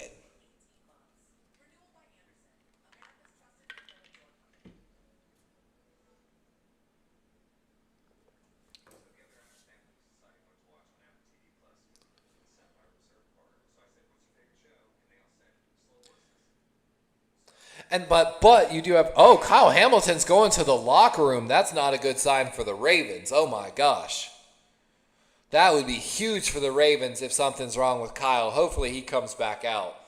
But oh my God. Kyle Hamilton just made a huge play on that play alone. Jackson got a man. That's Zay Flowers. He's 40, 50, 40 of the Bills out of bounds at the 35-yard line of the Bills. Huge play for the Ravens. I don't know if that was a design screen or what, but looks like the Ravens offensive line got beat badly here. Let's watch one more time. Little play action. Voorhees gets beat really bad on the left side of the line, but Zay coming across on a crosser, just nobody with him there. Bills try to get a hand up on the ball, but Zay makes them pay here. And from Chimera for my Ravens, it's about staying healthy. Lamar Jackson now 11 of 14 for 165 yards. Looking good here. Run going off right side, and nowhere on the play that time. Maybe about 3 or 4 yards. 145 and ticking. But for my Ravens, it's about staying healthy. And then, of course, when we get to the playoffs, not letting the coaching staff do bad things. You know, I joke about it, man. I've got PTSD from that Chiefs game. 6 rushing attempts. The last rushing attempt was a 20-yard rushing attempt by Gus Edwards. Like, how many years? 2 years ago? Like, just absolutely devastated, gut punched by it. So, 2nd and 7. Ball on the 29-yard line of the Bills. Zay, the man in motion. He's going, they're going deep. Hopkins, oh my God, DeAndre Hopkins with a one-handed catch in the right side of the end zone. Touchdown, Ravens! What a throw by Lamar Jackson with a safety over the top. He just sits this ball in. DeAndre just snatches this out with his one big maw. And against Christian Benford, what a catch by DeAndre Hopkins. And that's absolutely confirmed. Got it in. No bounce. What a touchdown. Nah, you can't be mad at Benford for that too. And let me explain why. Hold on, let me update the score and then I'll explain why for you, Chimera. Why you can't be too mad at Benford. 34. Whew, that's a lot of movement on the ball. 109, Baltimore with a 34-19 lead. So let me explain why. You can clearly see, by the way, that Benford has a safety that's coming over the top there. Maybe the safety's late. We don't know what the rest of the wide receivers were running. You know, maybe he had a responsibility over the middle on a crosser that delayed him getting there. But Benford obviously had a safety sitting over top that he thought was going to have his deep. Benford is hip, like on DeAndre Hopkins' hip. He's playing that. And if you watch the replay, Benford has his hand in there trying to strip that ball out as they're going down. Benford played that damn near perfect. Like, yes, he maybe let DeAndre get behind him, but let's not get it twisted. That was not like, he had a step on him. He didn't have a half step. Benford was in his hip pocket with a safety help over top, but Lamar just delivered a damn near perfect ball towards the right front pylon, and DeAndre, give him goddamn credit, excuse my language, made a one-handed amazing snag on that ball and fought through Christian Benford's hand in the pouch pocket contact, basically, which is what you coach to every damn DB. And the safety kind of gave him a little shot on the end of it, like, holy. And if you don't know this, Chimera, you know, we know that the Ravens were trying to get Derrick Henry the year before they signed him. They were trying to trade him from Tennessee. The owner of the Tennessee Titans ended up nixing the trade. Fun fact, we've been trying to get DeAndre Hopkins since he was out in Arizona. When he went to Tennessee, every time he signed with a team, the Ravens did make DeAndre an offer, but it just never really worked out. Baltimore either didn't really have the cap space to pay him what he was worth, and I'll be honest, at one point in offseason, I had forgotten about DeAndre, and then we got to training camp and he started snagging shit out of the air one-handed, and I was like, oh yeah, this is a dude with like insanely huge hands. Like, I think if I remember, DeAndre's got like 10 to 11 inch hands, which is like ridiculous. If I remember, I don't remember if I'm 9 or 10, but either way, like, he's got fucking huge mitts. Like, looks like I'm gonna have to get my DeAndre Hopkins gif eventually. DeAndre Hopkins, Jackson's 15th player to throw a touchdown to Hopkins. That's wild. Maybe, and you know what? I'll give you this. There was like a little bit of hand fighting there. You could have maybe called offensive pass interference with the push off, but they were hand fighting. You let that ball play every time. You only call, by the way, the offensive pass interference push off if it's clear that it's like a two-hand push off and that separation was created. By the way, Kyle Hamilton coming back out, putting gloves back on, so that's a great sign for the Ravens. Azo said my jaw dropped for that one. I bet, my dude. That was insane. That's why we signed DeAndre, for that ball right there. What I truly want to see in this season is I want to see DeAndre Hopkins and Lamar Jackson develop that back shoulder fade type of potential. And that was, it wasn't a back shoulder fade on that throw, but that was the type of throw. Confidence, safety sitting over the top. Your guys just got, just barely beat him, but he's got the leverage that if you throw the ball perfectly in. Whew. Handoff here. And Bills might have to start thinking about passing the ball a little bit with 50 seconds left in the third here. Down by, 15? Chimera says, my predictions, by the way. Bills, Jaguars, Chiefs, Bengals, Texans, Chargers, Colts, Niners, Buccaneers. You have my Ravens missing the playoffs? How dare you, Chimera? I think you did tell me that, so I'm just joking with you, but. 2nd and 6. Reload. You could hear Josh Allen calling an audible here. Omaha said, hut. Allen, good time here. Short pass, and Nate Wiggins in the coverage, but it's going to be a first down. Clock continues to run, though, so that will probably be the last play of the third quarter, and confirmed as they're getting ready to walk to the opposite side of the field. So 15-point game here for the Ravens as we head to the fourth quarter. I love this, man. This is one of those games where I always say iron sharpens iron. I think it makes both teams better. And at the end of the day, even if my Ravens, knock on wood, win this game, we beat the Bills, week 5 last year, I think? Week 9, somewhere around that range. And they came back and beat us in the playoffs. Regular season don't mean shit. It's all about making it to the playoffs healthy and learning what's wrong with your defense, where you're having miscommunications, and addressing it. Obviously, the Ravens took advantage of the quarterback option keeper left with Lamar Jackson running left for some first downs. And I would argue for the Bills right now, if the edge would have been set better on those 3 critical runs that ended up having first downs, we would be in a completely different game potentially right now. And that's a very easily fixable problem. And I already think we saw a little bit of it. I think we started seeing more of Bosa on that side than on the right side, and I think that's already been the fix that we've seen there because the Ravens ran that like one or two times earlier and they got blown the fuck up doing it once. So we've already seen the adjustment from the Bills, which is a great thing to see. And again, like Chimera said, those were predictions before the Parsons trade, so definitely makes a huge difference. And I think Chimera, I think we're going to see more trades. I definitely see your Bills as a buyer for the trade deadline. I don't know who's going to be up on that trade deadline yet, but I'm putting your Bills as a buyer, throwing a second round pick out there for sure on a guy. You did it last year. Worked decently, not probably as good as you wanted, but oh, I know. Chimera, dude, I wish I could show you. I have so many sticky notes, like basically with all the different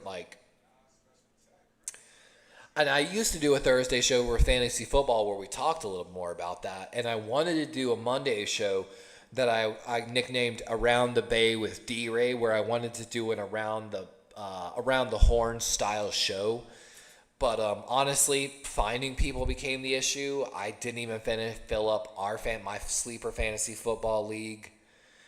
And then finding people that have all their schedules in line every week has definitely been a little bit of a challenge. I do and probably should still do a weekly prediction show.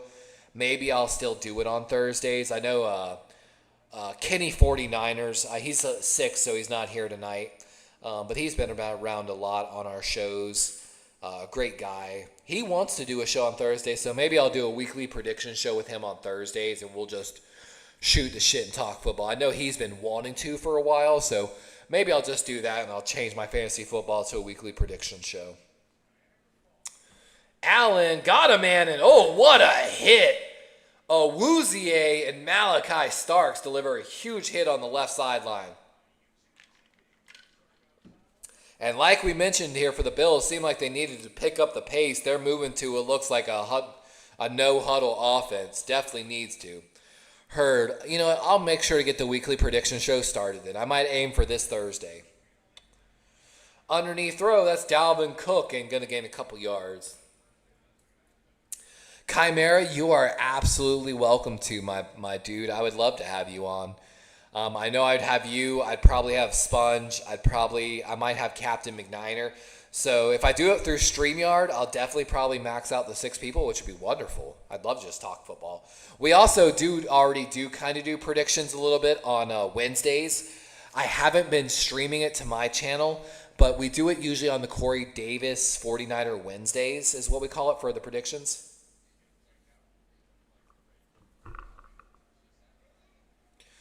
Looks like Kyle Hamilton might have a fractured knuckle. They're putting some padding on his right, and they're taping his fingers together. So maybe a fractured finger or hand on Kyle Hamilton. But that dude is back out on the field, so.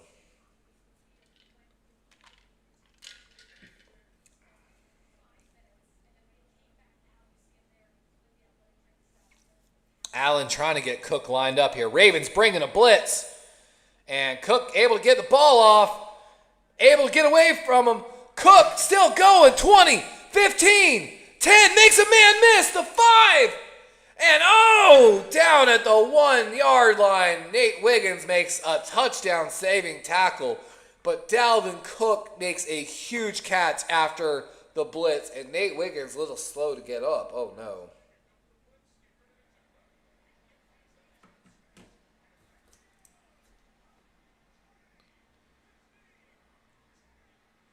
And Allen going to run it off the left side and not going to get there. Malachi Starks with a huge tackle. 2nd and goal.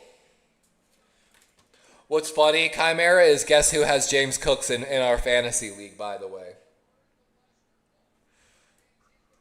And we've got a whistle, stop and play. We've got an injured Raven. Oh, Marlon Humphrey a little slow to get up. Oh, no. Again, not what I want to see.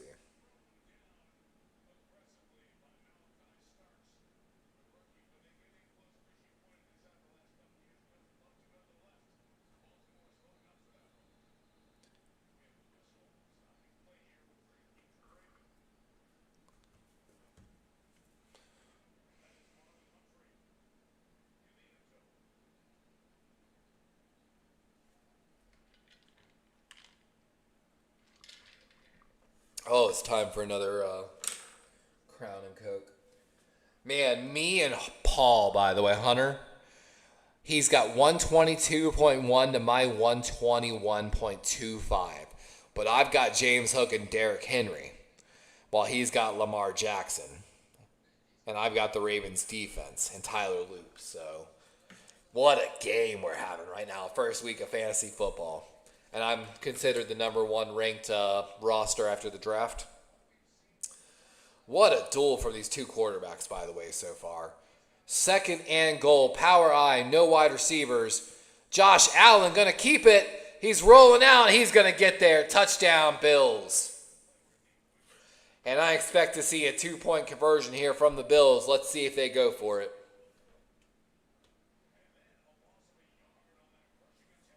And they will be going for 2, so I'm going to wait to update the score till we see what happens. And that's a great play call by the Bills. No wide receivers. Ravens sell out everything for the run. And Josh Allen on that naked bootleg to the right side, just able to get there with his athleticism.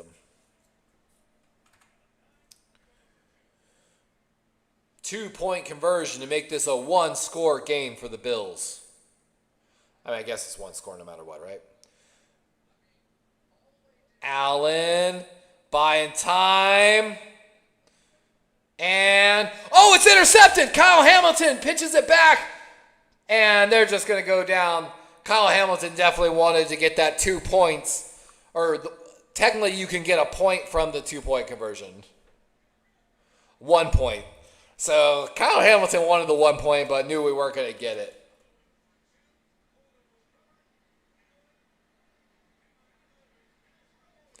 Nine-point game. What a game we got. Does that count as an interception for Kyle Hamilton? I'm going to go make my last Crown and Coke of the night. I'm going to be right back, guys. Thank y'all for hanging around.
I'm going to be honest, though. This is what a hell of a game to start Sunday Night Football for the season.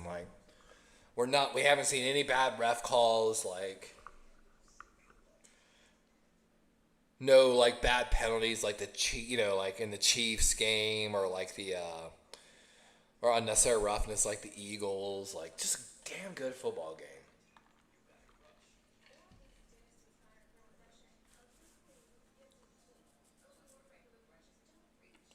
And Bills, yeah, they're fighting back damn hard too. 12:50 here. Ravens could almost dagger this if they took a 6-minute touchdown scoring drive. They could put this game away in a certain sense.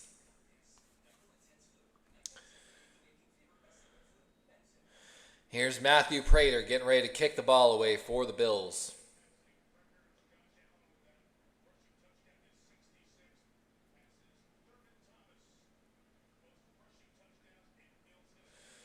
Ali with a return and 35-yard line, not much, as here comes the Ravens offense to get started.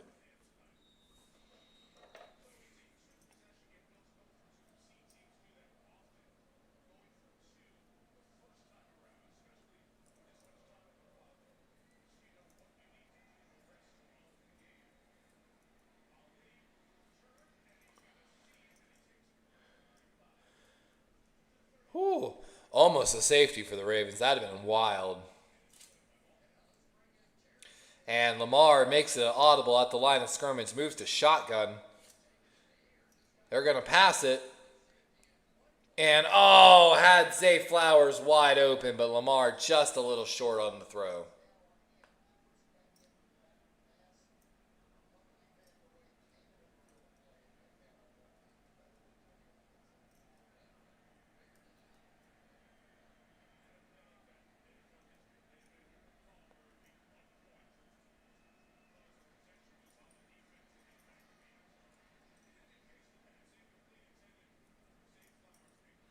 Ooh, Buffalo player late to get out there to Zay Flowers. Bills walking up some people at the line of scrimmage. Jackson going to throw. Oh, short throw. Justice Hill with a great catch and a good run after the catch. Going to be a 3rd and 1 here. Baltimore exactly where they want to be here. This is exactly what you want. A 3rd and 1, easily convertible. Oh, that's a drop pass. Justice Hill dropped that ball. And replay assist, that's going to block him back. Oh, that's unfortunate for the Ravens. And that's twice now. Lamar has kind of noodle-armed it a little short to his guy. The first one was Zay. Zay was wide open. And now this one, a very short, weak ball to Justice Hill that ends up hitting the ground by his feet. So Lamar got to put some fire under behind these throws. 3rd and 10. Ravens with 3 wide receivers left. Buffalo brings only 4. Gets pressure though. Lamar buying time, having to get out of the ref for the way of the ref. He's still got space. Running. He's got the first down and some. And still going. Down at the 45-yard line as Lamar Jackson turns a beaten play into a first down. My gosh. And Daniel Falele is literally just spinning in circles trying to find somebody to block. Rosengard gets beat off the right side. Voorhees is 20 yards downfield throwing blocks for Lamar Jackson. My God. That's just Lamar magic. 11:50 here on the clock. Handoff to Henry going left. Huge hole. 40, 30, 35, 20, 25, 10. And he's going to walk into the end zone as Derrick Henry looks faster than ever this season. Looks like that old Tennessee Derrick. And that's a 3-play, 65-yard touchdown drive by the Ravens. 40-25. I'm so sorry, Chimera.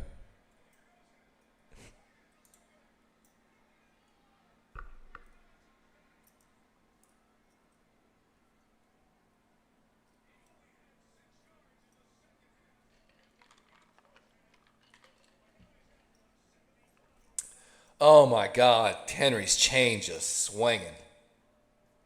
14 rushes, 175 yards, 2 TDs. And Loop, almost misses the PAT. He does! Loop misses the PAT. No good. And that's what I've been worried about. My God. Welcome in, John Jay. I know, Derrick Henry, we talked about it. He'd been working on the pass catch and he'd been working on that top speed.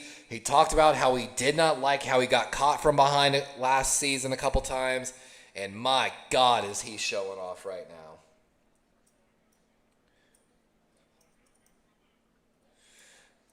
Chimera says, barring this becoming the greatest game I've ever witnessed, I think this is GG's. That was. Now, don't be wrong. I really would have liked that touchdown drive to have been like 6 minutes instead of a minute 9. But I'll take a touchdown any day at this point. Like, our defense has not been playing terrible. You know what I mean? Yeah, and that Lamar play was crazy, John Jay. Him just buying time, getting away from people. And like, John, I don't know if you hear when I was talking about it. Andrew Voorhees, the left guard for the Ravens, was like 10 to 20 yards downfield throwing blocks for Lamar at the end of that. Like, don't you dare put overtime on me, Chimera. My voice is already dying from this call in this game. I should have been practicing before. With that, my win probability, by the way, in fantasy football just skyrocketed from like a 50-50 to 92% with that Derrick Henry touchdown. The Lamar Jackson run ended up putting him 31 points, but Derrick Henry's also got 31 points. So far, right now in fantasy football, it's 124 Hunter to my 129.85. And if you don't know, in fantasy football this year, my team name, call me Daddy. You can call me Daddy anytime. You can crash my party anytime. Yeah, tell me, Chimera, why that country song I had the AI made, I was like, God dang, why is that so good? And like legitimately, it like absolutely rage baits, probably conservative. Like the whole line about waving a flag in pride.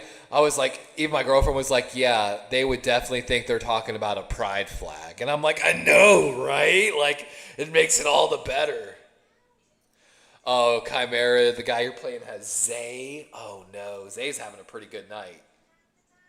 And look at that. Most games with 150 rushing yards at 30 years old ties Walter Payton for the all-time record. Meaning if Derrick Henry has a single 150-yard game for the rest of the season, he will be above Walter Payton for the most 150-yard games. That's wild. Wild. And great tackle by the Ravens on special teams, short of the 30, so about the 28.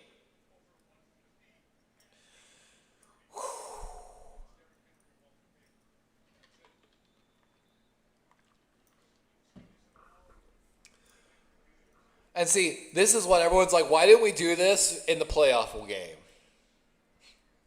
Why didn't we give Derrick Henry all these carries in the fucking playoff game?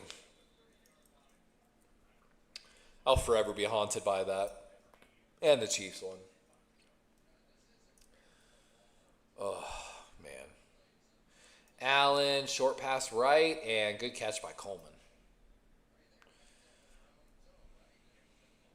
Honestly, if the Bills don't make something happen on this play, I probably might kill my YouTube stream and just leave the other one up and just finish the game in chillness.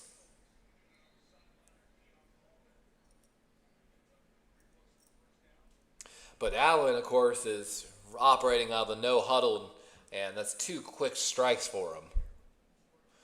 Allen now 22 of 31 for 228 yards. Lamar 12 of 17 for 197, I think it said.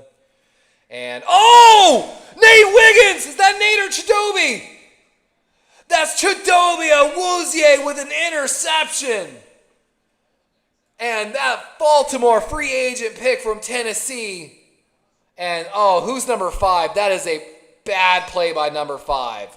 I think that's an interception. That's going to be close. Oh, my God. He gets it first. Oh, I think that ball's on the ground. I don't think it's an interception.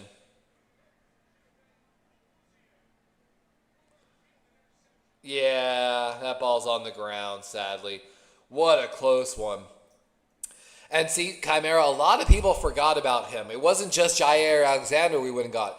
Chidobe Awuzie, since 2019, Baltimore has 3 cornerbacks on the roster since 2019 with the lowest separation grades in the NFL. That's Jair Alexander, Chidobe Awuzie, and, of course, Marlon Humphrey, who's been on the team forever. Awuzie was part of that number 1 Titans passing defense last year, but, of course, dealt with injuries. So we were super excited when we signed him to a very moderate deal. Allen buying time, just making magic happen tonight, and sliding after the first down, and Allen looking around like, what happened, guys? Like, Josh Allen, with his legs, has single-handedly kept him in this game. Like, the amount of times the Ravens have been pushing that pocket, I'm guessing the pressure numbers are going to be wild next year. Handoff, Ray Davis makes a man miss, and we've got flags down. This looks like it'll be a holding call. And Kyle Van Noy's pointing back. This looks like it will be. Give me 1 second. By the way, Chimera, I gotta...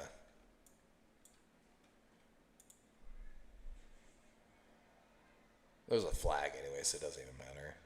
Dashboard. My PC is so slow.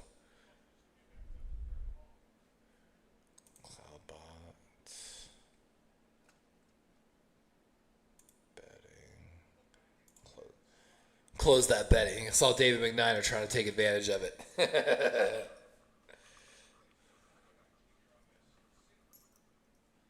Yep. Holding on the offense. David's still trying to get that bet in.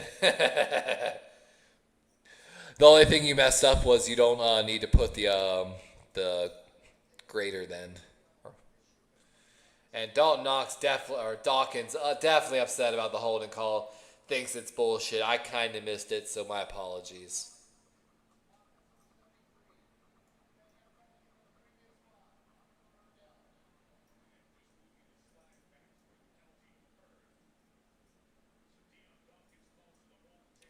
Third and 11. Ravens bringing 5. And Allen's going to go down. Who got the sack? It's Nnamdi Madubuike with his first sack of the game.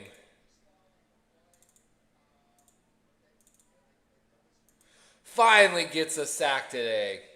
Let's watch here. Lined up over the right guard, it looks like. And, oh my gosh. He just kind of actually moves to the left tackle. I'm sorry, left guard, left tackle. And just, that's a bang-bang win play. 4th and 16, punt and sky punt here. Oh, Ravens got to be careful not to touch it.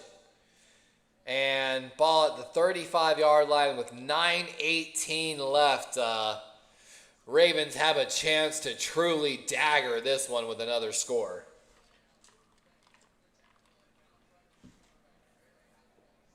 Chimera, correct me if I'm wrong, but didn't last year in the regular season game when we beat y'all, didn't like it end up being like where you put your backups in at the very end of the game? Like they took Josh Allen out in like the last drive, didn't they?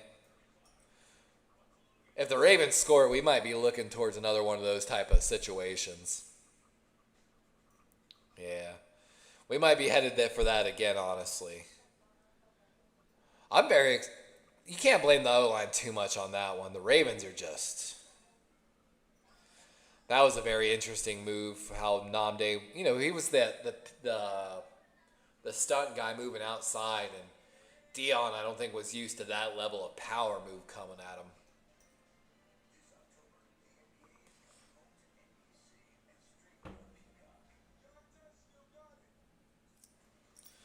All I know is I'm excited to go eat. Me and my girlfriend, we last weekend, we normally go and get like Mission's barbecue almost like every weekend. It's like crazy. They know us there. The manager knows us. Like the owner knows me. If you don't know Mission's barbecue, I didn't know this originally, so I'll share this information. Mission's barbecue was started in Baltimore. I'm gonna tell you right now, if you're ever like out traveling on the road and you're like want a really good meal somewhere, or like you're staying at a hotel, if there's a Mission's barbecue near you, Mission's barbecue is like the only chain barbecue I have and ever probably will endorse. Every fry is like cooked right there to order. It's amazing. Like, I love the brisket. I love the chicken. I love the pork. But last weekend we were planning to eat like barbecue all weekend for Memorial Day. And we actually didn't know they closed the day early, like at 4 o'clock early, so they can have a thing for their staff before the holidays, which is super cool of them. But so we missed out on our barbecue by 5 minutes. So this weekend we went and got 1.5 pounds of brisket, like 5 orders of fries, like we loaded up. And so your boys got brisket, cornbread, and fresh fries to eat here in a little bit after this game, after all this Crown and Coke, and I am so excited. Oh, KFC does hit sometimes. Like, I miss KFC. There's not any KFC near me, and every once in a while I'm like, damn, I just want a good old chicken breast. Like, and Henry with a good run on the right side. But even though I don't have KFC near me, I've got what they call Publix, and I've never endorsed a grocery store. Publix is the shit. Publix is wonderful.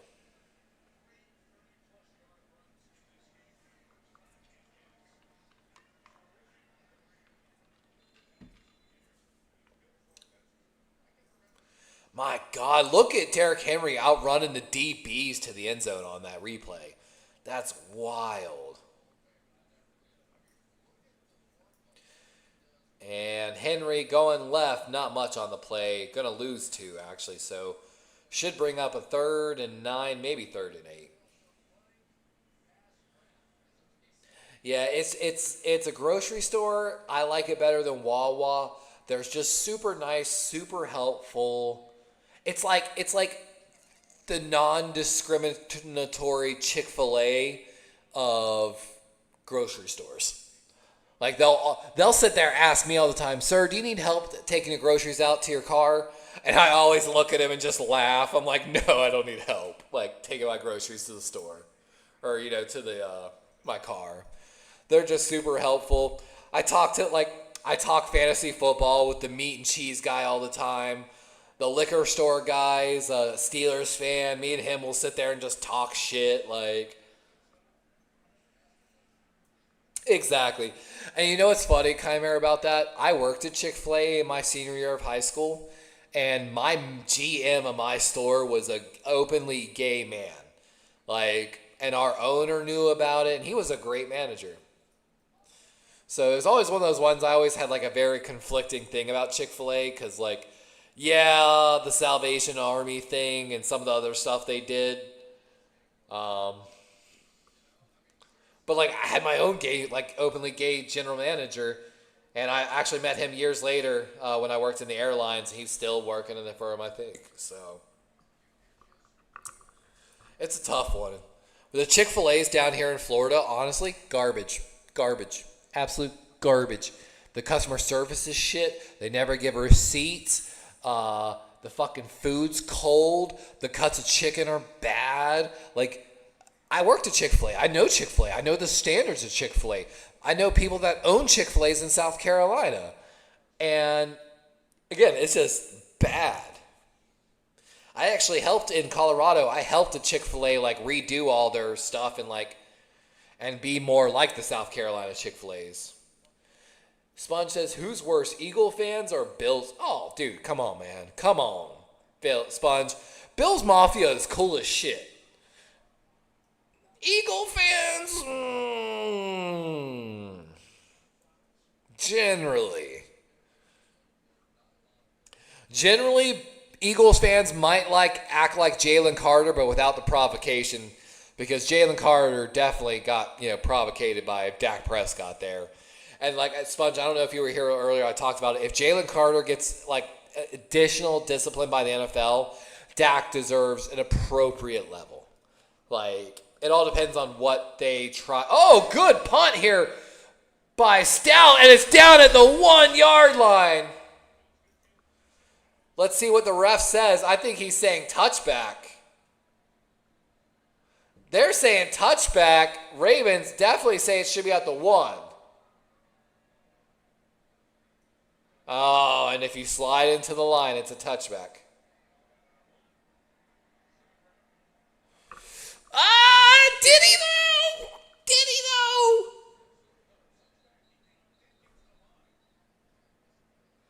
Oh, God damn, is that like not even an eighth of an inch? So, Chimera, it was a punt. Jordan Stout got a great backspin on it. The Ravens player slid catching the ball. Should have been down like 1 inch line, but he literally touched the white line of the goal zone by like less than 1/8 of an inch. It was less than likely lost the game against the Chiefs last year. And they ruled it a touchback instead of a. Oh, that's where Malachi Starks needs to know. He needs to push Keon Coleman out of bounds there. They already came out and said Dak won't get a punishment. That's bullshit. As long as they don't punish Jalen. It just depends. If they fine Jalen, I'm okay with Dak not getting anything, honestly. Like I said, it all depends. And Allen, oh my God, somehow finds a way out of that sack. And he's going to gain maybe about 6 yards on the play. Josh Allen doing his best Lamar Jackson impression, just somehow getting out of the sack. Allen is him, man. Like I said, I got no love. By the way, Chimera, congrats to Josh Allen getting married to Haley Steinfeld. That was like a beautiful looking ceremony. She looked beautiful. He looked beautiful. Nothing but love for y'all. What a catch by Keon Coleman on that ball. 4 catches now for 62 yards on the night. Allen got time, finds a man over the middle. And that's Joshua Palmer. Bills now on the Ravens side of the field. 6 minutes left, down by 15, so 2-score game.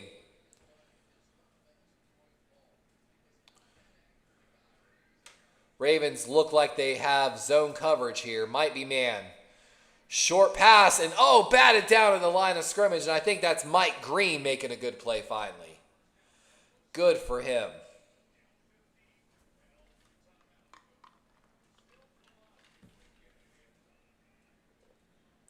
And like they're saying, that defensive lineman for the Ravens look a little gassed, and they make some substitutions. Yeah, I bet they were, Chimera. It'd be like that a little bit. Sponge says, do you see the Bills fans pushing Lamar and D-Hop's heads in the water bottle that got thrown? I did not see that, Sponge. Holy crap. I did not see any of that, actually. Allen over the middle. Oh, that looked like it might have been a face mask by Marlon Humphrey. He looked at the ref right away. Hi, Nani Boo. What's up, baby? What's up? Why aren't you laying with Mom? My dog came in the room, so I'm just saying hi to her. My little Nani Boo. I hit my 93rd day of learning Japanese today in Duolingo, too. Yeah, sweet puppy. Hi. What you doing?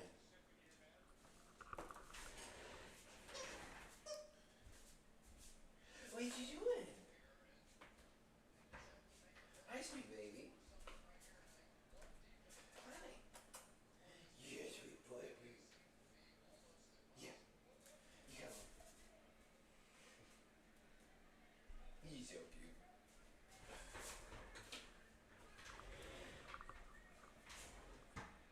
She's terrified I'm going to pick her up, honestly.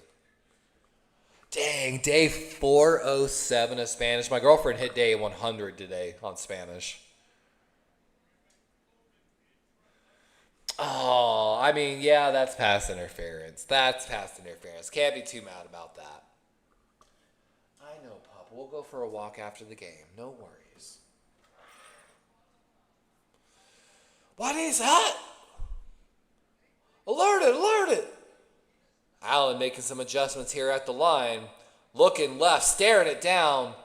And that's going to be Kincaid. Got a first down.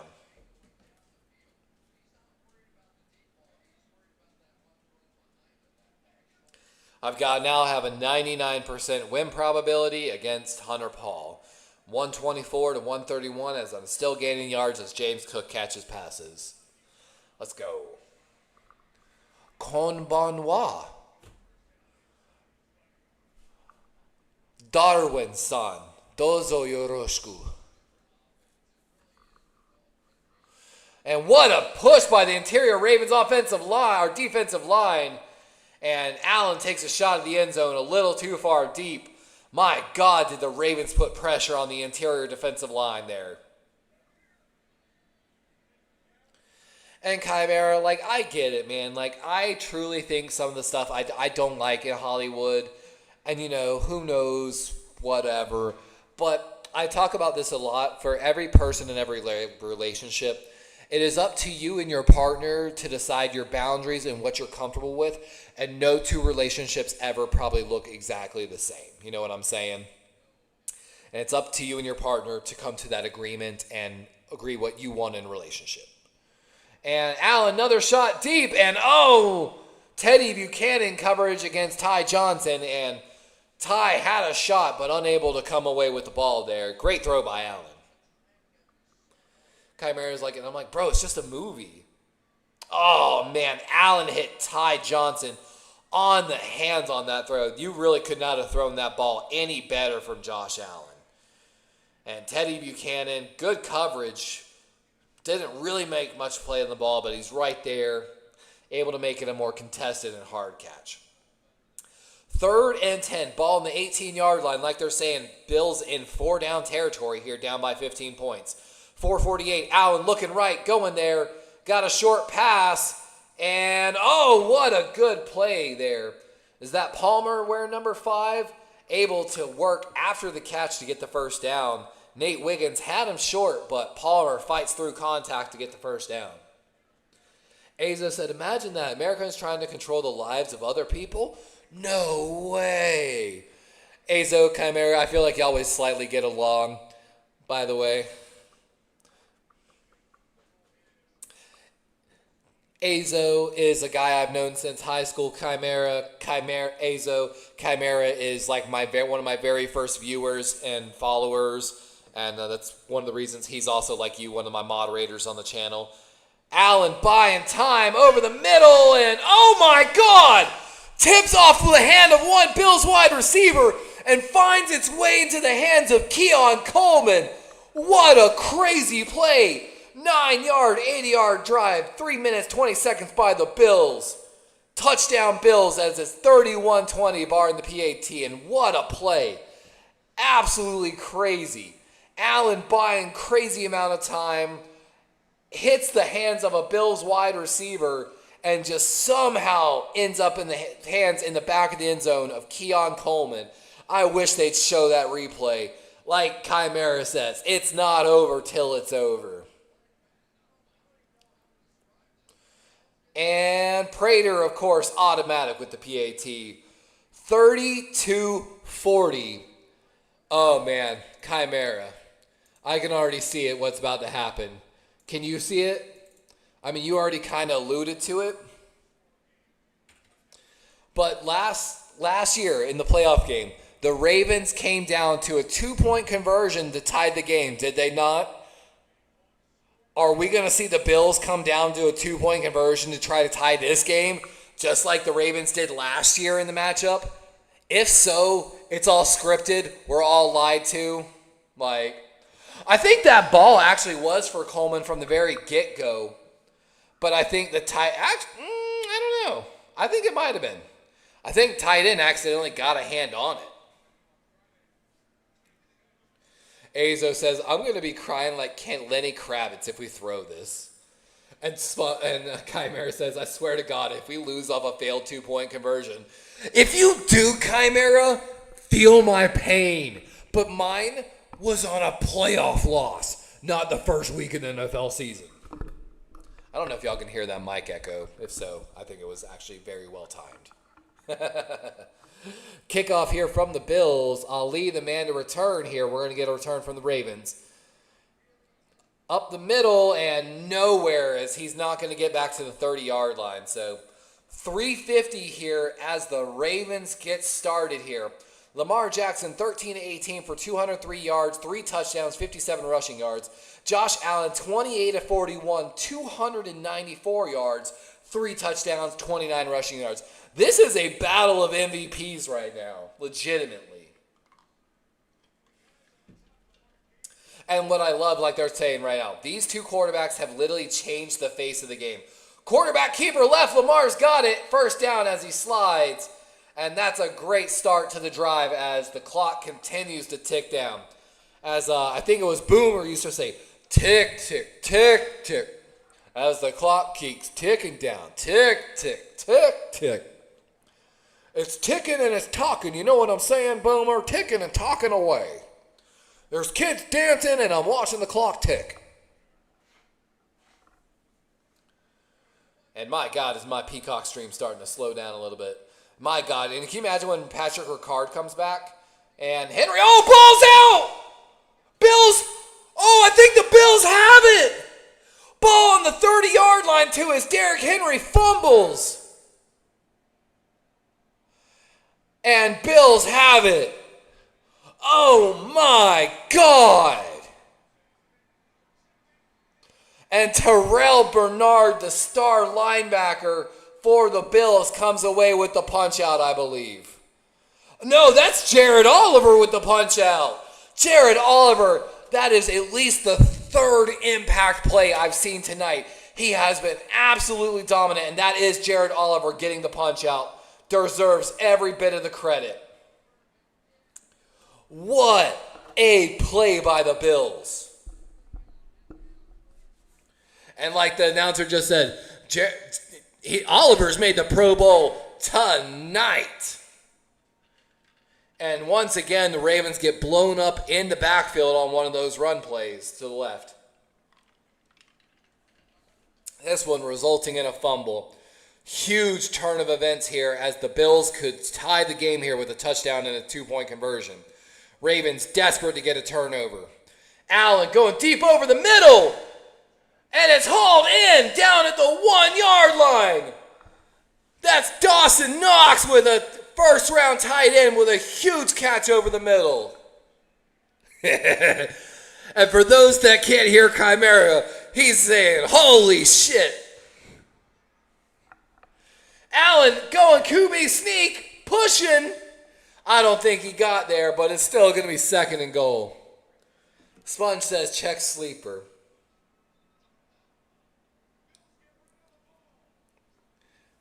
By the way, Sponge, we're in Discord right now, but I don't have Discord's audio coming through the channel. Oh, that's Hawes. That's tight end number 3 with a huge catch. Oh, my God. 2nd and goal. 2-minute warning, 8 seconds away. Allen hands it off to Cook, and I think he's in. And they're saying he's down at the 1. The judge coming in from the side says he's just short.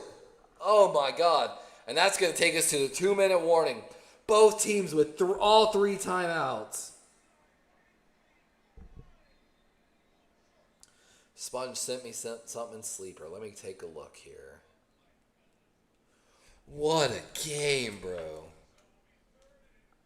Yeah, maybe we'll talk about the game afterwards, and I'll put everyone up on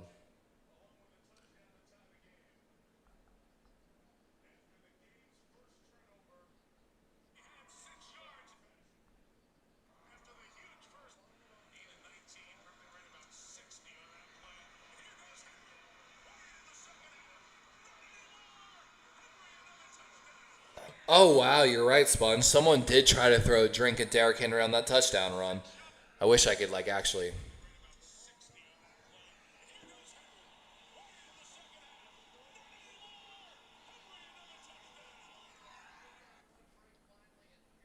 And, of course, Tyler Loop's missed PAT might come back to haunt the Ravens here. And that's what I've been terrified about because he missed a PAT in camp. And I've been terrified about that. I don't care who you are. If you miss a PAT, you're not my kicker. Oh, my God. 3rd and goal. Allen, he's in with the quarterback sneak. Obviously dives over. And he's in with 1:58. Now, Bills definitely do have to go for 2 here to tie the game. But, oh, my God. What a game.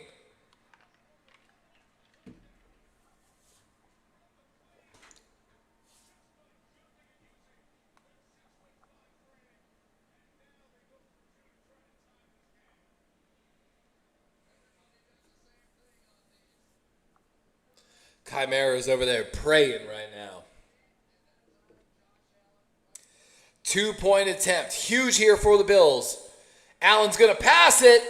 Oh! And it's incomplete. Nate Wiggins and Keon Coleman one-on-one on the outside. Allen maybe puts a little too much mustard on that pass. Probably should have put a little air under it. Let Keon go up for it. And Wiggins makes a huge stop here. Let's watch the one-on-one. Just a fade route, one-on-one. And, yeah, you got to let your guy go up a little high for that. Allen's got to give him a little more air under that ball or put it a little more towards the front pylon. Maybe Keon wasn't where he was supposed to be on the route, but I've talked about that last year with Chimera. I said if Keon Coleman, based upon his size, can ever perfect that back shoulder throw like Tom Brady used to do with the Patriots back in the day with like Randy Moss, because it doesn't take speed, it just takes good hand size and concentration. It would be unstoppable. And yeah, good job by Nate Wiggins to get a hand in there. Like I said, David, if I was Josh Allen, that ball should have been put with a little bit more air on it, in my opinion, instead of like a little zip on it. But huge here. 2-point game with 1:58 left on the clock. Buffalo does have all 3 timeouts, so Baltimore does need to secure at least minimum 1 first down to make this game over. And again, like Chimera saying, if the Bills can get a stop and get a field goal, they can win this game. Oh, Ali gets some space and out of bounds here. But because Tyler Loop missed the extra PAT earlier, let me correct that score real quick. This would be a 41-32 game, but Tyler Loop missed a PAT earlier. And again, that makes it again, if oh my God, I don't even want to talk about it. I'm not even going to talk about it. 151. Baltimore needs a first down here at least. Lamar makes an adjustment. They go under center here. I formation. No Patrick Ricard this game. Handoff going same side. Derrick Henry just had the fumble on, and that's 2 yards. And Sean McDermott already running down the sideline, calling a timeout before the play's even done, making sure he maximizes that time here. And this starts the real. This is everything right here. Baltimore, if they get a first down, the game's over with that timeout call essentially. But if they get the stop, they will have probably 130 to 110 on the clock probably.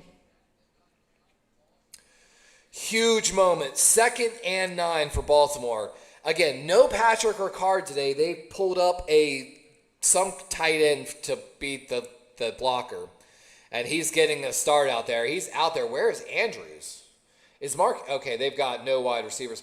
Little jet sweep to Zay Flowers and no gain on the play. I do not like the play call there from the Ravens. Huge stop. 3rd and 9. Buffalo calls their 2nd timeout. Harbaugh looking on in frustration up at the board.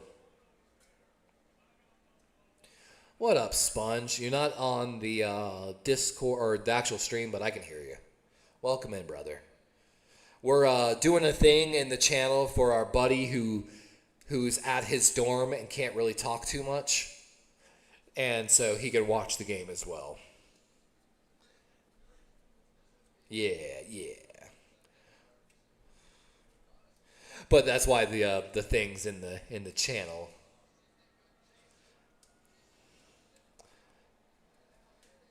Dude, it's been a great game. Like, no really bad calls. Like, it's been a absolutely great game. Oh no, that Eagles game had a ton of missed calls. Like, that was crazy. 3rd and 9, big down here for the Ravens. Strong left. Zay Flowers with a quick motion. Buffalo. Oh, and that's a catch for DeAndre, but he's going to be about 4 yards short here as Buffalo takes their final timeout with 1:33 left in this ball game. Lamar actually cut his hand on with the first. Oh my God! Don't tell me that. I didn't see that yet. And of course, Tyler Loop missed a PAT, so this would be a 3-point game, but Tyler Loop missed a PAT. I do. I very much do. Jordan Stout is out to punt.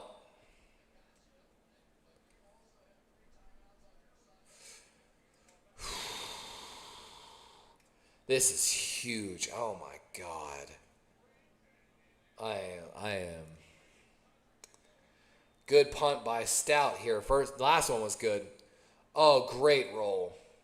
And that's out at what, the 17, 18 maybe? There. Oh, they walked it up to the 20. Oh, they gave it in the favorable position there. Yeah, Stout had one that landed and it had a backspin. The cornerback ended up literally sliding onto the goal line by less than an eighth of an inch. Like less than likely lost the touchdown last year on. And so it would have been a down on the one, ended up being 20 yards for the Bills. And the Ravens had dropped two different interceptions on the game today. Chidobe Awuzie dropped one, Malachi Starks dropped one. It's been wild. 126 here. 80 yards to go for the Bills offense. No timeouts though, 126. Yeah, they got to operate no huddle. They only need a field goal to take the lead is the wild part. They only need, so 80 yards is not really accurate. They need to go 60. Now, Tyler Bass is hurt, so Matthew Prater, I think, is the kicker right now. Prater under 45 is automatic. And there's a good catch by Coleman. That's his 7th catch of the night. If Baltimore loses by 1 point, I'm going to be so mad. Oh, I know, right? Dude, I hate the broadcasters. The broadcasters are so bad. Like, literally. It's so frustrating. I know, I heard that Cowboy favoritism in your game. Allen going to run and out of bounds with 53 seconds left.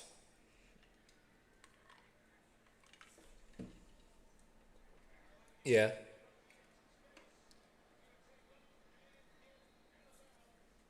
Oh, I didn't see it.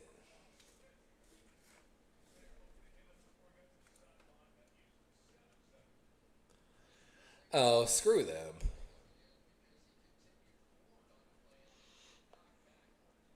Second and 5. Ball on the 38.5 yard line of the Bills. Oh, yes, they are. False start on Deion Dawkins. Let's go. That's huge for the Ravens. They definitely needed that. Oh, you missed it, though, Sponge, on one play earlier. The Ravens literally decided on, was a 3rd and long or 4th and long to rush 0. They rushed no passers against Josh Allen and just let him have all the time in the world.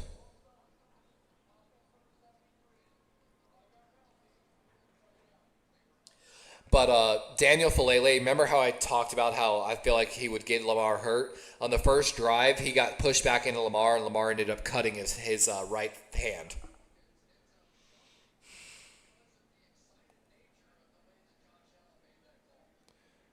Allen got time. Oh, a wide open, that Khalil Shakir. Oh, my God, and that puts them almost in field goal range with 46 seconds left. That was. Oh, he did. He sat down on that route, and Khalil just beat him on the corner. Yeah, Josh Palmer, my apologies. That was bad, dude. Baltimore's got to make a big stop here. They need to pop a fumble out, man. They need to pop a damn fumble out. Baltimore brings some pressure over the middle. Coleman gets tripped up, and oh my God, Baltimore should have let him score. And Baltimore finally uses one of their timeouts. Finally. That's ball game. I know. Jair Alexander getting eaten apart right now. And again, I wish he wouldn't have tripped him. I wish he would have let him score. We would have gotten the ball back with 3 timeouts and 38 seconds to score a field goal. He did. That's still, he got him, but with his arm. That's, God, dude. And again, this is going to come down to the Tyler Loop missing a PAT. and Derrick Henry fumbling, but the Ravens' lack of ingenuity, the horrible jet sweep call on the third down by the Ravens. Like, God, I've seen so much shit I just don't like already. And again, the inability of the Ravens to just move on from Daniel Falele.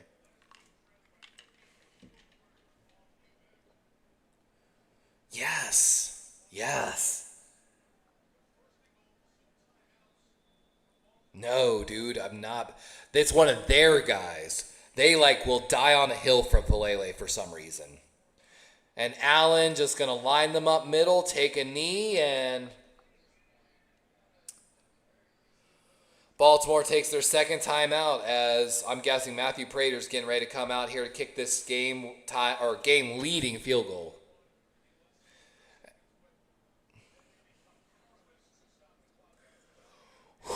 I know, right?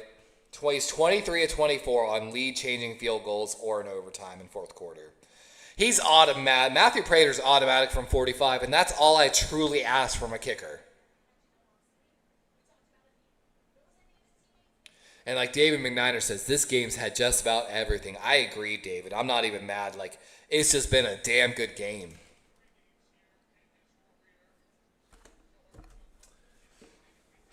I don't need Hawk Tua all the time.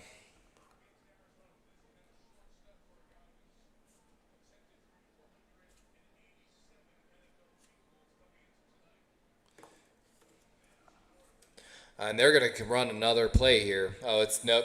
Victory formation. They're going to take a knee, force Baltimore to use their final timeout here. I would not have used my timeout. Don't get me wrong. There's 32 seconds. Why did you use it? I don't know. I guess actually, because you can get a big kickoff and a field goal here. I would have almost faked using the timeout and forced their kicker to run out there last minute, hopefully, to make the field goal. Thinking that I was going to use the timeout.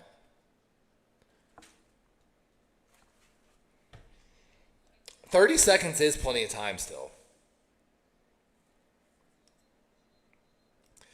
I'm praying, dude. Or that we get a block somehow.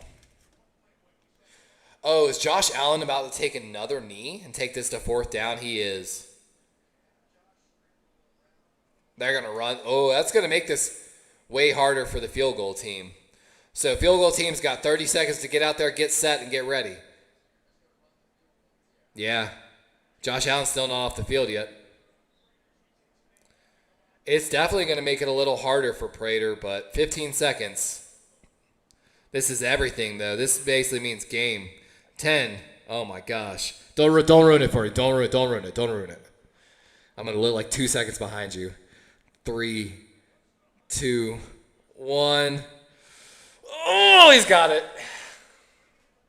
Almost blocked. What a game. And it all comes down to Tyler Loop missing a fucking PAT, bro. All comes down to him missing a PAT. What a game.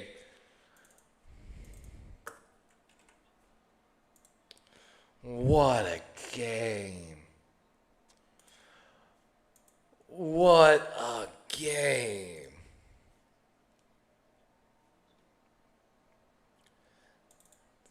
That was absolutely wild. I've got the Discord up now, honestly, for the screen.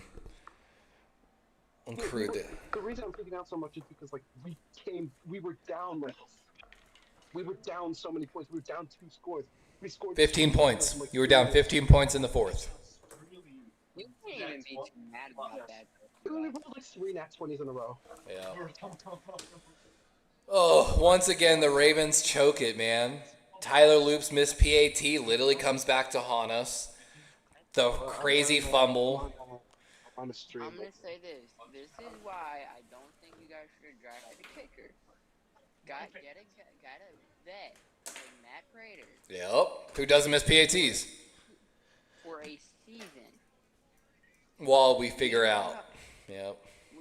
Yeah, we know how these young kickers are. Jake Moody missed a PAT earlier. Loop missed the PAT. It's just wild, man. And if you go back to the draft again, Tyler Loop was not my kicker in that draft. I only had one kicker as draftable in the entire draft, Yeah. and it was Borregales from Miami, who went before us, before Tyler Loop. Like, At that point, if you weren't getting Borregales, I didn't think you were getting a decent kicker. and while the other undrafted guy in camp didn't really make the super long, like 60-yarders, he didn't miss any PATs. I don't think he ever missed from under 40. But again, people only care about the long field goals. And that's what drives me nuts because, like, don't get me wrong, I appreciate a damn good long field goal. But, like, Oh my God, dude. if it's not the absolute end of the half or something, it makes no point because you're not going to give them great field position on the 50. Can we talk real quick? That was a great game, Chimera. Greatest game like we've seen in a long time. Like, about absolutely. About that Eagles game real quick. Yeah, go for it. That game got my heart like almost had a heart attack midway through. Did I lose because the Derrick Henry fumble? What just happened? How did he get all those points? Because the Raven defense gave up a touchdown? I somehow went from a 99% win probability in fantasy football to losing somehow. I somehow lost, like, I guess because the Ravens defense gave up that last touchdown, I somehow lost like 20 points in fantasy football between the fumble and the Ravens defense. Ravens defense finished with a negative 11 points. I took 2 L's tonight. Sorry. But that Eagles game. Bro, I almost had a heart attack in the beginning. I was mind blown. Bro. I couldn't believe the whole Jalen Carter thing, but once I saw the replay, it all made sense. Like, Oh my God! I thought I think I was on YTCs. Yeah, I was on YTCs. He had spoiled it for a minute, and I was like, hold on a minute.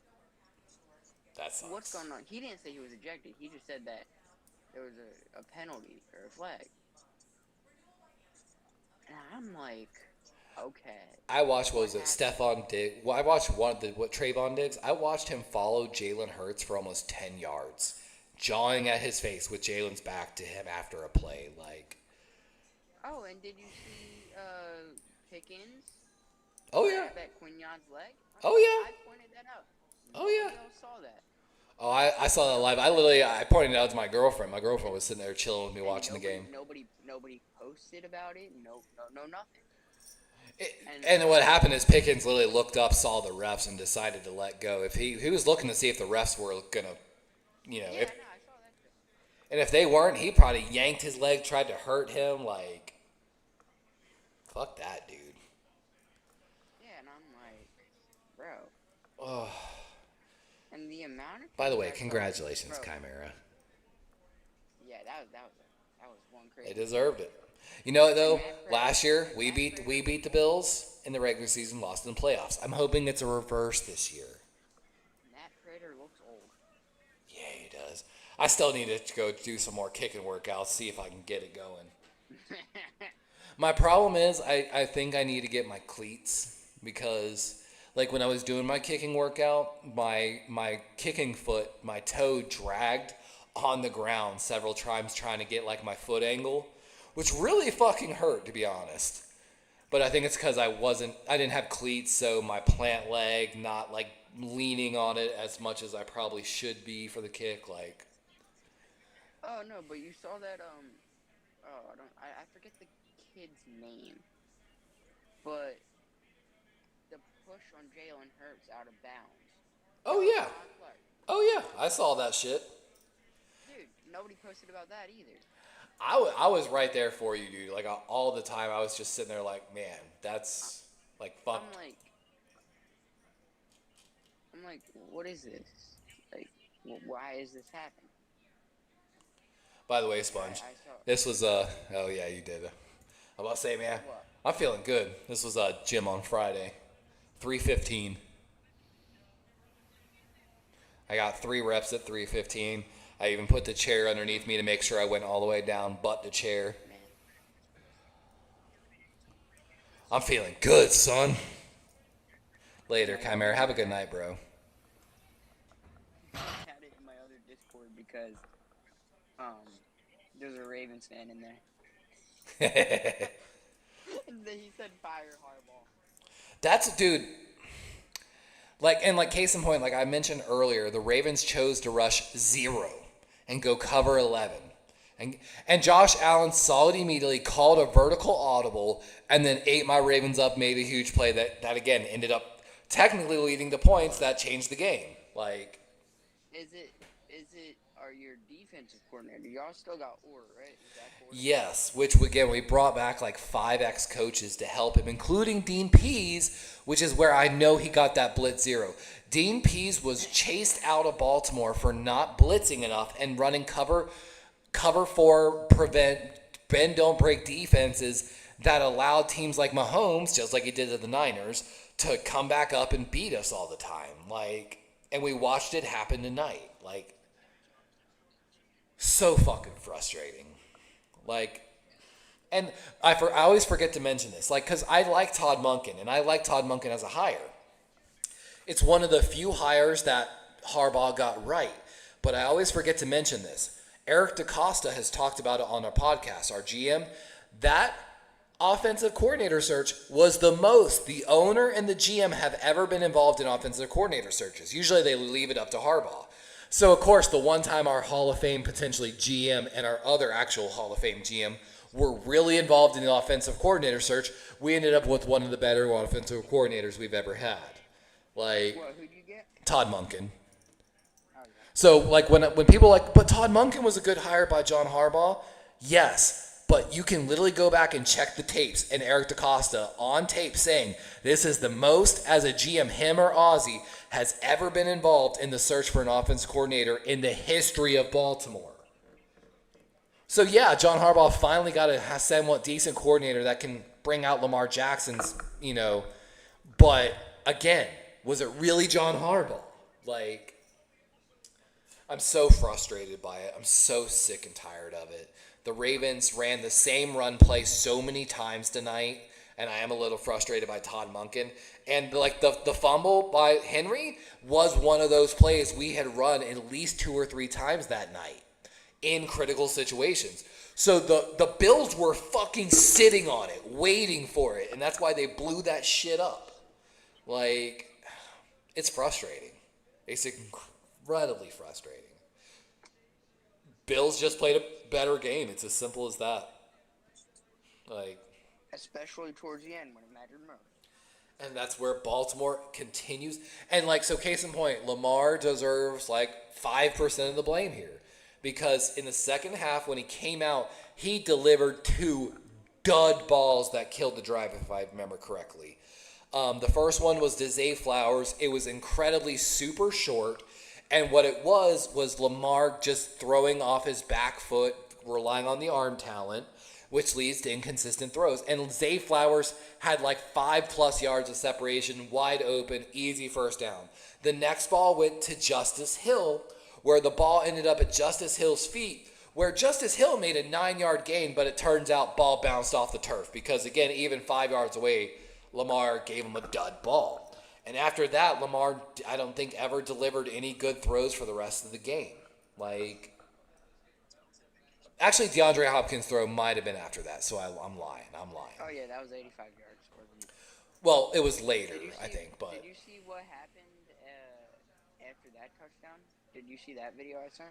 I didn't see the second video. I saw the first one with the bottle being thrown. Let's see. Oh, that was the second one I sent. But That yeah, first what a video game. was, Later, John Jay. Have a good night, brother. I know, I gotta go eat some brisket. Drown my sadness in smoked meat and barbecue. I got school tomorrow. Yeah, you need to get to bed too, man. Man, but not like it's Okay, yeah, I see the second crazy. one. Like, I don't know. I know. Hold on. Let me kill the stream. We'll talk more in a minute. But thanks everyone for coming in. Have a great night. Congratulations to Bills Mafia. Ravens got to clean up some of the issues, Definitely saw quite a few, and I don't know if Daniel Falele should be the starting guard, but we'll review tape and find out. Make sure you tune in Corey Davis Wednesdays on David McNiner's channel. We'll, of course, be broadcasting live as well. Everyone have a wonderful rest